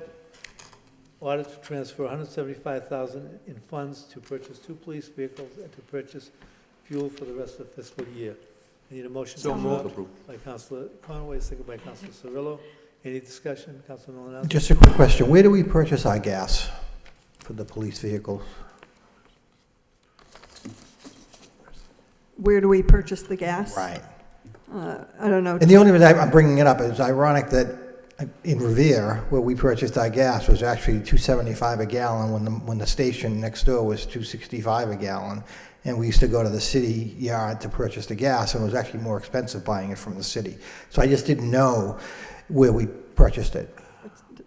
We do a bulk procurement. I think Global Montanello, maybe Okay. the vendor's name. Okay. And we put that out for bid and try to get the best price that we can. Okay. All right. Thank you. I support the vote. Thank you. Councilor Elliott? I support the vote too. It's nice to see that we're transferring money for additional cruisers. Is there a plan? I mean, these cruisers we need a facelift.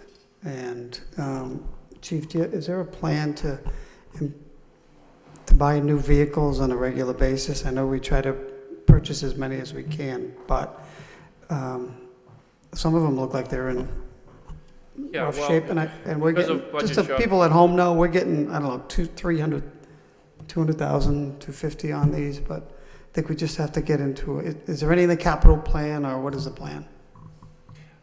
There's been discussions over there because of prior budgets. We kind of cut back on vehicles, so we tend to be holding on to a little bit longer.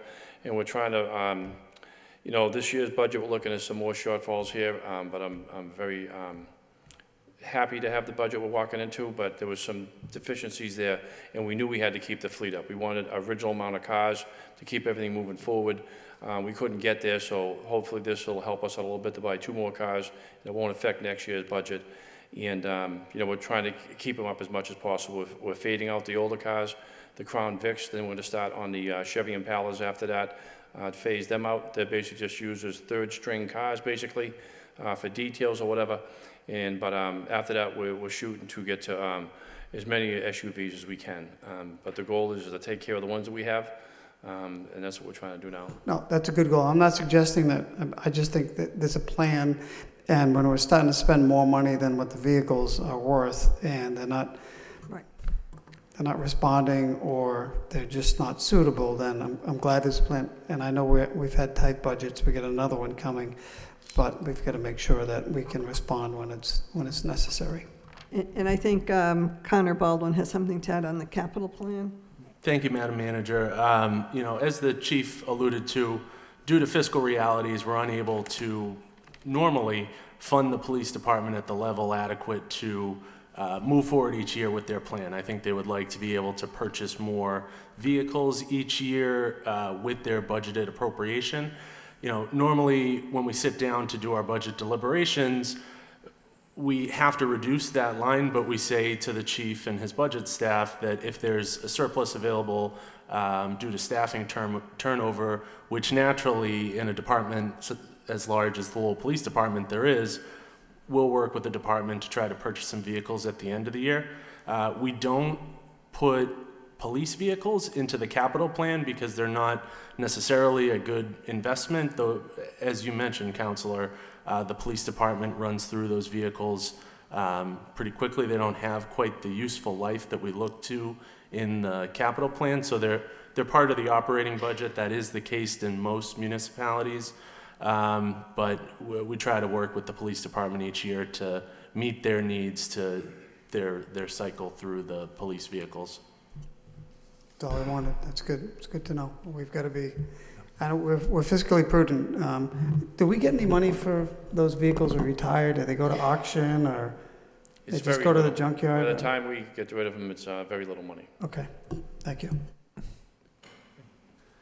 Roll call. Counsel Mercia. Yes. Counsel Milonazo. Yes. Counsel Noon. Yes. Mayor Samaras. Yes. Counsel Cirillo. Yes. Counsel Conway. Yes. Counsel Elliott. Yes. Counsel Kennedy.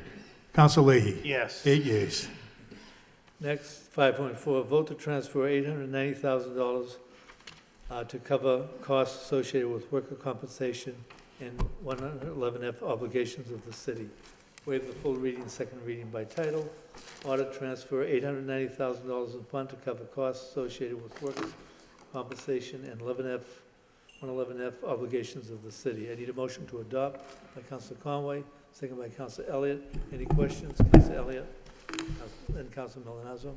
Thank you, Mr. Mayor. I do have questions on this. This is a significant transfer, Madam Manager, in large part to the school department for workers' comp. Can you explain, there is an explanation here. Seems like there has to be something, I guess something done over in the school department, whether it's a process or, I know at one point in time we had some challenges with workers' comp on this side, and we hired an occupational nurse to start reviewing the reports and the workers' comp and the time that people are on it. So I'm concerned with this transfer. It's significant, and there seems to be an awful, there's a lot of workers' comp claims on the school side. So I know that's within the purview of the city manager, but this is where we have to work together because, you know, we're transferring this $900,000 on top of what has already been budgeted. Yeah, thank you, Mr. Mayor, through you to the council. As was included in the packet, approximately $700,000 of this is attributable to the shortfalls in the school department budget for workers' comp claims. These matters go through, obviously, the law department, and I know the solicitor in her office has dealt with this, but in short, it evidences a 49% increase in claims from the school department over last year. And so it's obviously we're obligated to pay, but it is a significant shortfall resulting in the transfer before you.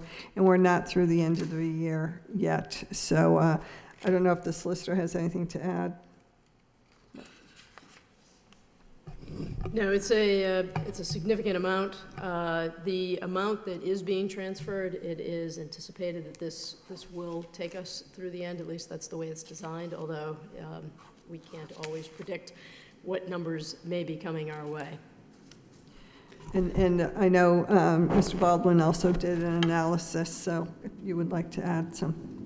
Thank you, Madam Manager. I just wanted to comment to the council that the source of funding for this transfer is from the health insurance account, which, you know, thanks to some of the initiatives from the city manager in this fiscal year, we've been able to hold back on hiring positions. When you hold back on hiring positions, you save on health insurance costs that would have been related to those employees who would have elected to receive benefits through the city. Normally, that's an account that we look to meet the year-end needs, and as we're well into the fourth quarter of the fiscal year, the need for this transfer to cover the workers' comp is just sort of going to make it a little more difficult for the city as a whole financially to close the year. We're still confident that we will be able to, you know, meet all of our needs to get to June 30, but this does make it a little more difficult for the city side to be able to close out our other needs such as snow and ice, etc. Thank you.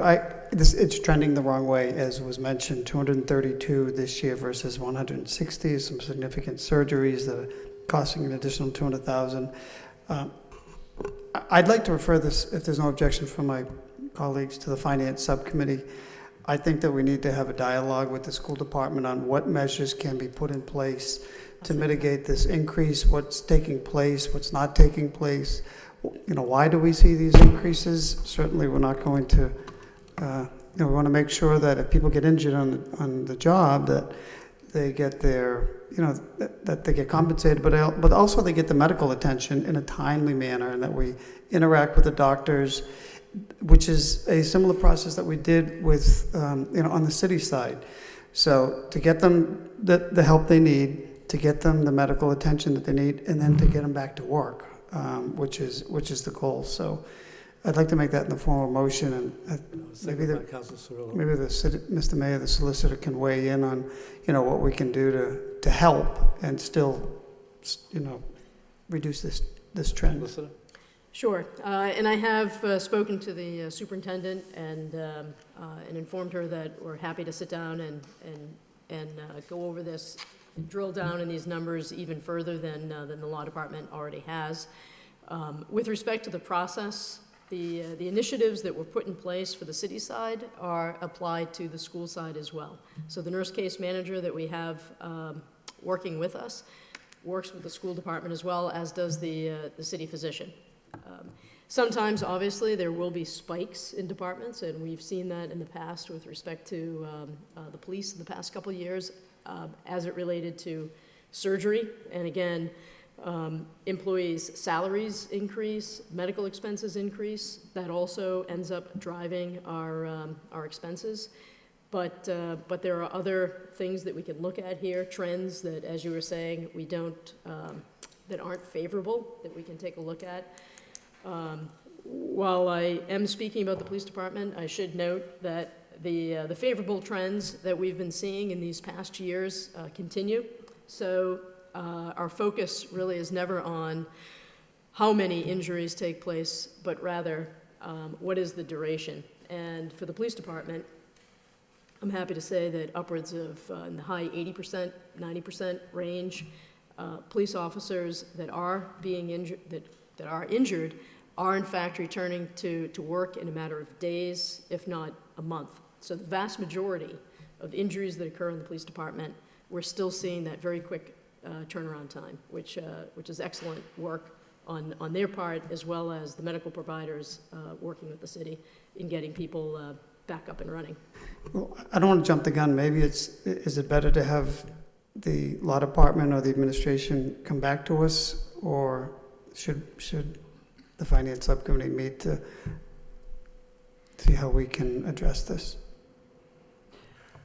I think it's up to the council. We're certainly happy to talk about best practices and maybe a better coordination or more cooperation on certain fronts that may be lacking. Although I do believe we do need the vote tonight, because I think that account is So the out motion of was money. made and seconded. Yeah, no, I'm going to support this because we have to, and we have to pay the bills. I just want to make sure that the effort is being made to reduce the number of cases. So I'll withdraw my motion for the finance subcommittee, waiting a report from the manager and the city solicitor. Oh, yeah. Okay, all right. Okay. Fine, thank you. Mr. Councilman Nazar? Thank you. Just quickly, I'll support the transfer, but my question has to do with the 232 claims on the school side. Do we know, just off the top of your head, how many of those are actually on the maintenance side of the house? Custodians versus school teachers versus paras versus... We can break those down. I will say that the majority are sort of administrative type settings. Okay. And it should also be noted that even though it's surprising, I'm sure, to read that school department injuries will eclipse other departments that we associate more closely with injury occurrence, that aspect isn't necessarily out of line with other communities. Okay. I've met in the past with MMMA about school department numbers and whether insurance was a good option, which we're just too big. But in those discussions, what we see here, at least to some degree, is not inconsistent with what goes on in the state in terms of rate of injury. Okay. And I guess there's just Okay. various reasons Thank why. you. And as Councilor Elliott stated in his comments, I mean, we don't want to see anybody get hurt on the job, and at the same time, we need to be able to provide them with the care that they need. So again, I'll support the transfer. Thank you. All right, roll call?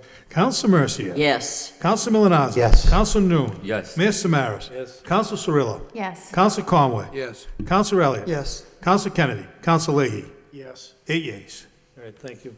Next, we have the reports of subcommittees. The first is the Neighborhood Subcommittee, joint with Zoning Subcommittee of May 13th, Councilor Cirillo. Hi, yes, thank you.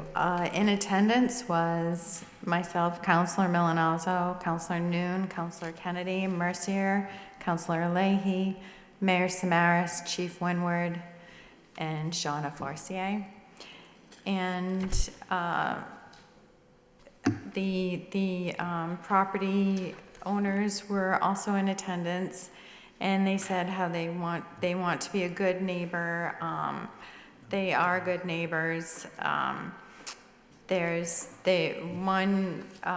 rental unit owner talked about overcrowding and their tenants complaining about overcrowding. They would like to see us use the sanitary code. And more enforcement. They talked about more enforcement and possibly giving landlords police power. It was a very robust meeting, so I did take a lot of notes. So just give me a moment. The landlords talked about Section 8 and how it more than 30 days and they could not evict the people that were causing a problem. So, so they were having issues with that. And it seemed like the tenants had more rights than the landlords. And what are we doing to enforce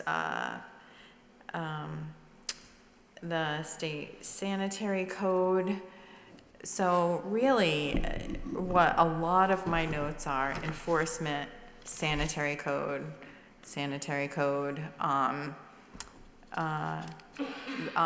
change the ordinance that which doesn't address the updated city, the way that the city has moved forward. And Ken Kaiser spoke about the student housing, where the students needed housing 30 years ago and the landlords helped with that, especially with the athletes who needed year-round housing. And how this is an increase in tax revenue. He mentioned that limiting is unconstitutional, and he hopes for an amicable solution for all.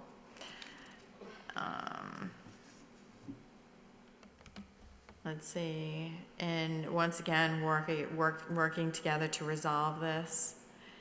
Let's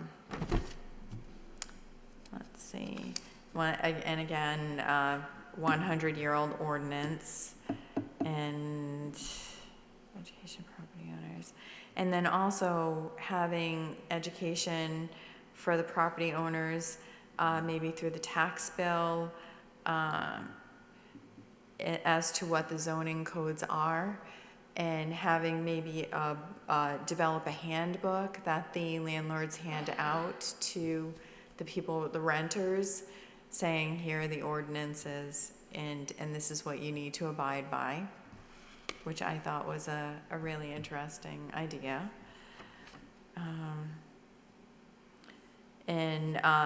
Actually,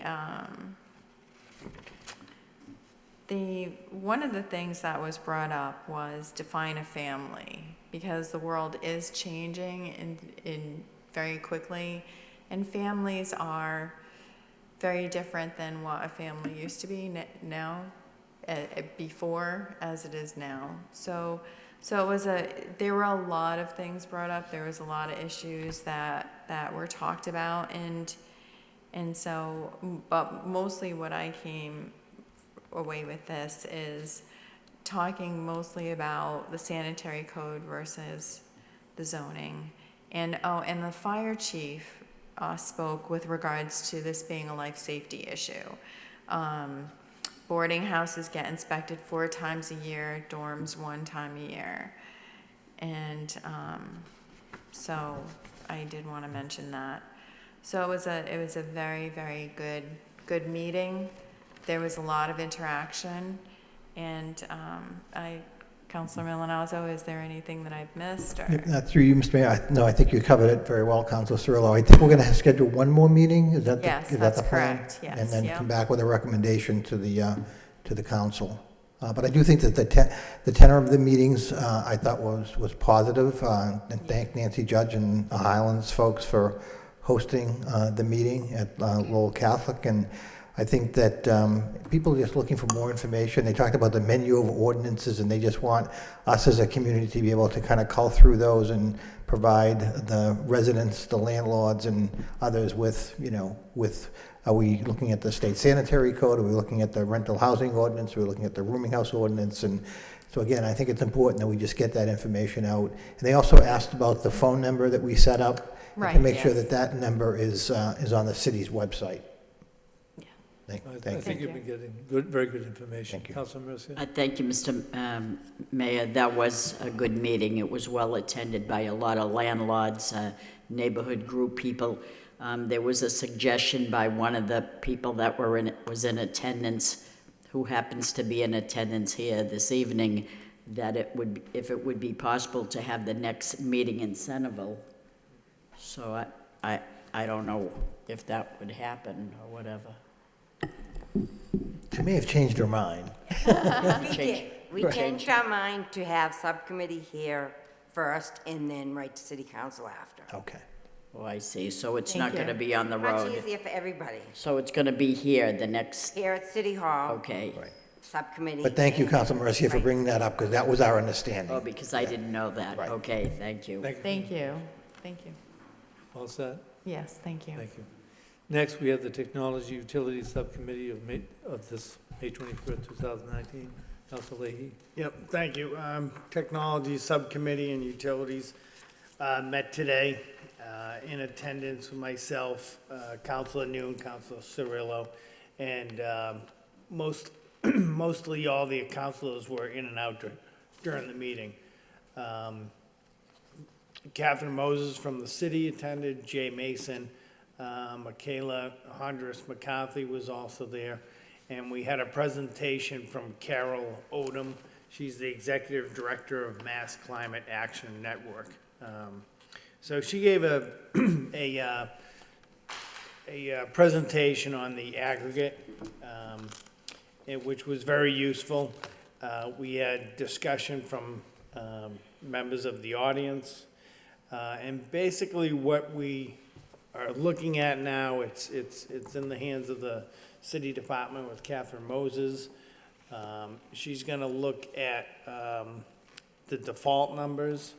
That seems to be the key issue here with what we want. We had a discussion on whether we should stick with a 3-tier option or the single tier. So she's gonna still look into the triple option versus the single tier.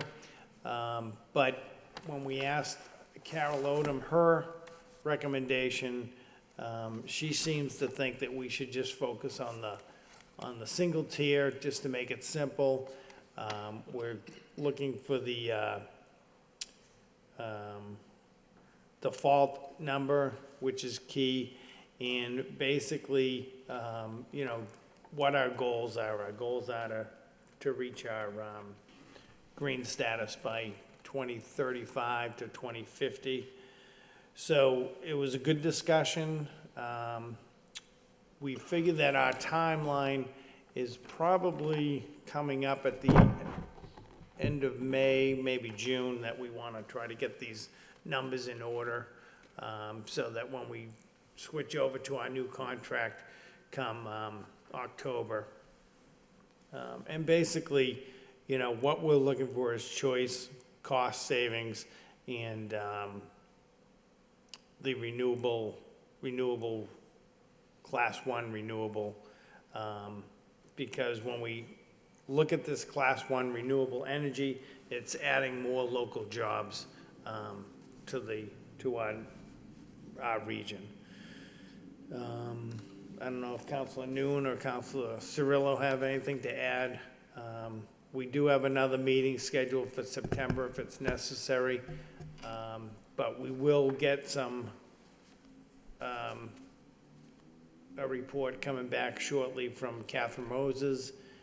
And I believe there was a motion made, but can't remember if did we keep that motion or did we not? Yes, we did. We did. In the motion, I didn't write it down. Did you write it down, Mr. Clark? The motion basically was just to refer the matter to Catherine Moses to bring back information regarding the increases in Okay, all right. percentage increase. All right, so it's a report of progress. Thank you. Okay. Council Cirillo? No, I wanted to reiterate that there was a motion on out of the subcommittee, so thank you. Okay, I need a motion to accept these reports as a report of progress. So move. By Councilor Noon, second by Councilor Milonazo. Next, we have Wire Inspector, Sienna Engineering Group, request to install telecommunications underground conduit on Gorham Street intersection of Dick Street and Moore Street. I need a motion to accept and adopt accompanying orders. So move. By, Noon, second by Seconded. Councilor Mercia. Yes. Seconded. Oh, Okay. Councilor Mercy. Never mind. I'm sorry. Next, we have 6.3, Wire Inspector, Sienna Engineering Group, request to install telecommunication underground conduit on Gorham Street intersection of Manchester Street. I need a motion to accept and adopt the company order. So move. By Councilor Seconded. Moon, second by Councilor Cirillo. Next, we have Wire Inspector, Access Engineering Group, request to place fiber line to service 2 Prince Avenue. Motion to accept and adopt the company order. By Councilor Seconded. Noon, second by Councilor Cirillo. Next, we have petitions. Personally, Just one comment on these, through you to the manager. When we do all these underground cables, especially Gorham and Dick Street, could we just check into, Dick Street has quite a number of businesses up there now too, and if we disrupt too much of the street, can we take a look at that to make sure that it gets paved and properly put back together? There's a few shops up there that are good to the city, some young businesses that are starting up, so I think we should just take a look at that The if we city can. engineer is here. Sure. And she, Yeah, just if we can take a look at Dick Street when we're done all this work. Sure. As far as the restoration requirements, they are required to provide a patch, and that is, just a reminder, that is warranted for 5 years. So with that, and then we'll look at that, and then just in terms of our paving plan, we can also look to see how that would fit in. Okay, thank you. all set. All right, next you all said, Councilor Leahy? Okay, next claims, personal injury to property damage. I need a motion to refer to the Law Department for report and recommendation. So move. By Councilor Seconded. Noon, second by Councilor Cirillo. National Grid requests permission to replace existing gas main from 1847 Middlesex Street to Chelmsford Town Line. Need a motion to refer to a public hearing on June 25th, 2019 at 7 p.m. So move. By Seconded. Councilor Noon, and second by Councilor Cirillo. All right, finally, we have National Grid request permission to replace existing gas main on Chelmsford Street between Howard and Liberty Street. Need a motion to refer to a public hearing on June 25th, 2019 at 7 p.m. by So move. Seconded. Councilor Noon, second by Councilor Milonazo. Thank you. Sorry about that, he was quick. Dang. You know, we have a number of motions, and we have an executive session tonight. Could I ask for a motion to bundle the motions so we could have some time, executive session? So moved. Well, I would, but there's a couple I just wanted to ask a couple of questions on. We could bundle it and still ask questions if you wish. Why? Wish of the council. All right, if we bundle them, we voting for all of them though, right? Okay. Bundle to second and accept. All right, but I just have a question on a couple that I don't even know if we would vote on them, so. First of all, is it, I mean, with the rest, what's the wish of the We'll council? just go through them quickly, and councils can respect the fact that we have an executive session coming. Okay, so move. Okay. Councilor Elliott, request city manager explores possibility of establishing a resource recovery station for bulk items now being disposed illegally. Need a second? By Councilor Noon. The motion speaks for itself. It's good to get a report. We talked about this at the last subcommittee meeting when we were talking about solid waste. We see the effects of illegal dumping. I will say back in 2008, a group of city councilors, we went to the city of Worcester. One of the successes of that recycling program was they have a resource recovery. So I think it'll go a long way. I'm not, I'd like to know what the costs associated, what we can collect, et cetera. So I look forward to the report. But we did travel down, and I'm glad we did get a new bus, because back then we took the bus down, a senior bus, and it broke down. So, but thank you. That's the motion. All right. Next, by Councilor Noon, request city manager report on capital plan regarding new fire trucks at Stevens Street Fire Station. Seconded. Second by Councilor Cirillo. Councilor Noon. Motion to speak for itself, Mr. Mayor. Okay. Next, by Councilor Noon, request city manager review inspection and enforcement procedures within developmental services to determine if better efficiencies can be achieved through transfer of data via tablets or other electronic means with the aim of improving turnaround time without adding personnel. Need a second? Seconded. By Councilor Cirillo. Councilor Noon. Mr. Mayor, this came out of the joint subcommittee, even the zoning subcommittee to the joint subcommittee of zoning and neighborhood. We hear the frustrations of both the resident as well as the homeowner or regarding enforcement. We need to do a better job at it. People keep saying that. I think how we do it now, my understanding is that the inspector would go out to the home, would have to come back to the office and kind of give it information to the clerk, and to have the clerk registers or into the system.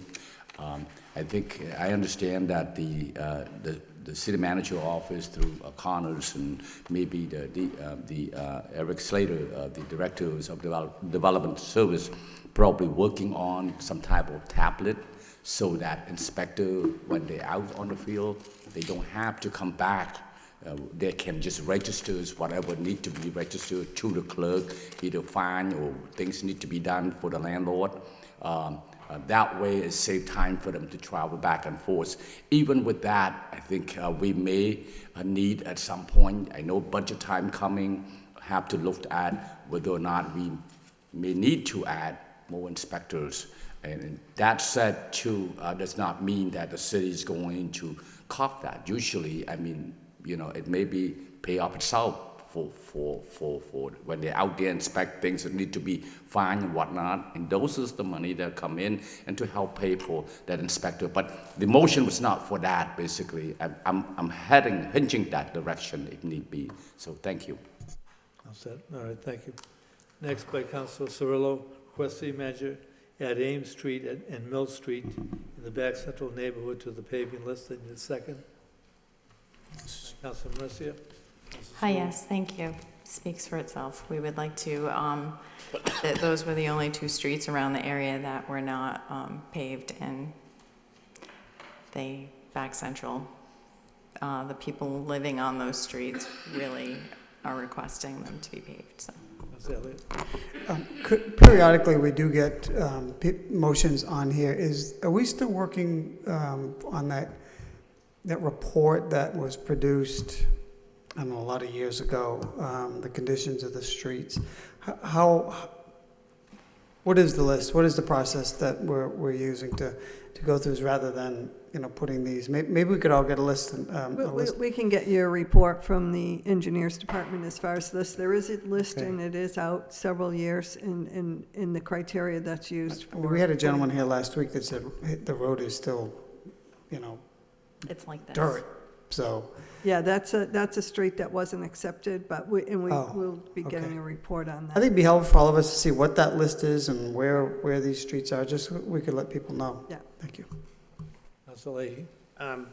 So this is one of the motions. I just want to say, like Mill Street, I don't think the whole street needs to be fixed. I just think there's a couple of trouble spots. So if we put it on the list to be paved, it's not going anywhere. So can we put it on a list of repairs, like I was mentioning Boylston Street and things like that? So I think that's what we should be trying to do, is we don't need to spend the money to pave the whole street. Just get up there and there's a couple of sections that are bad, and then they're good. So we will have, obviously, the engineer go out, look at it, and get back with a report, but if it seems that it's warranted for Yeah, I'll partial. take her advice, but. Councilor Mercia? Thank you. Thank you, Mr. Mayor. Some years ago, we had a book put together with all the city streets in the city and what condition they were in. And we had our famous city councilor, Dan Tenza, so irate that he took the book and he threw it across the room. And so I know that I never forget that there's a book somewhere. I remember that night vividly. It was funny. Thank you. That's it. All right, thank you. I still have that book. Okay. Next, Councilor Searle requests city manager add Western Avenue in the Acre Highlands to the paving list. Second. By Councilor Noon. Yes, Western Avenue, I drive that road, and I don't know when the last time it was paved, but it really could use paving on Western Avenue. Okay. Next, by Councilor Searle, request city manager have proper department add a slow children at play sign on Mount Washington Street off of Pawtucket Street. Need a second? Second. By Councilor Noon. So this was a concerned citizen that lives on Mount Washington. There's a lot more families with children, and they're playing right in that area. And she's very concerned about the people turning, and possibly if we could just get a slow children at play sign or something similar to that effect in that general vicinity. Next, by Councilor Searle, request city manager have proper department look into making the vacant lot at the corner of Merrill Street and Roger Street into a car condo. I need a second. By Councilor Mercia, Councilor Cirillo. Yes, these two next motions are from the Back Central neighborhood, and because people are using this lot to park in, and it's a vacant lot, and people are just, so I'm just looking to possibly look into having some kind of, it was suggested a car condo, and I know that, they pay a small amount to park their car in the lot, so if we could just look into that, that would be great. Councilor Conway. Thank you, Mr. Mayor. Through you to the city manager, those two parcels of, I think it's a good idea. I'm just curious, of those two parcel of property, do we own them? Does the city own them at all? Council will look at this. It's my understanding the state owns these lots in connection with the courthouse property, at least one of them at any rate, but we will get a full report. But I do believe it's the state that owns the lots. Okay. So we certainly couldn't do anything with No. that, right? Not if it's state-owned, but we will get a report. And if one of the lots has to do with the courthouse, obviously the DCAM is going to be looking for reuses of that courthouse. And I know preliminarily in meeting with them, the parking lot's very valuable to the future development of that. So, but we can get a report if we're talking about the same lots. Right. Yeah. Yeah, thank you. All right. Next, yes. So one's privately owned by a bank and one's state-owned, so unfortunately, you can't do anything with them. Okay. Next, a motion was by Councilor Cirillo, request city manager have proper department look into making the vacant lot on Elm Street into neighborhood parking. Yes, well. So just have a second so we can run part of the discussion. Okay, you all set then? Yes, thank you. Okay, thank you. And finally, Councilor Leahy requests city manager have proper department provide a report to city council regarding traffic plans surrounding construction projects in the city over the next 5 years. Need a second by Councilor Mercia, Councilor Leahy. Okay. Finally, need to go into executive session regarding the matters of litigation, namely announcements. Any announcements? Councilor Mercia. Thank you, Mr. Mayor. I don't have per se an announcement, but I know that we'll be going into executive session soon, and it's troubling personally to me to listen to the radio on WCAP and hear word for word what happened in executive session through what Teddy Panos calls like deep dilemma or whatever his terms are. I take that very seriously, and I think if we go in executive session and it could jeopardize what we're discussing, it shouldn't be word for word. In fact, when I go in there tonight, I'm going to actually look under the table and see if there's a wire or some device. I don't know how he knows. I didn't hear that report. Okay, thank you for the information. I didn't hear a report. I just heard that he said that on the radio. Every time we seem to meet, he discusses it the next day. Was it tongue-in-cheek? Okay, all right. We'll check. It's troubling to me because... I would say so. All right, executive, so we need a motion to go into executive session. So moved. Okay, so moved. I have to go through the whole motion. We need to go into executive session regarding matters of litigation named Hoot L. versus the City of Lowell, public discussion of which could have a detrimental effect on the city's position. So I need a motion, by Councilor Cirillo, second by Councilor Noon. We will adjourn from the executive session. Thank you. Roll call. Okay. Counsel Mercia.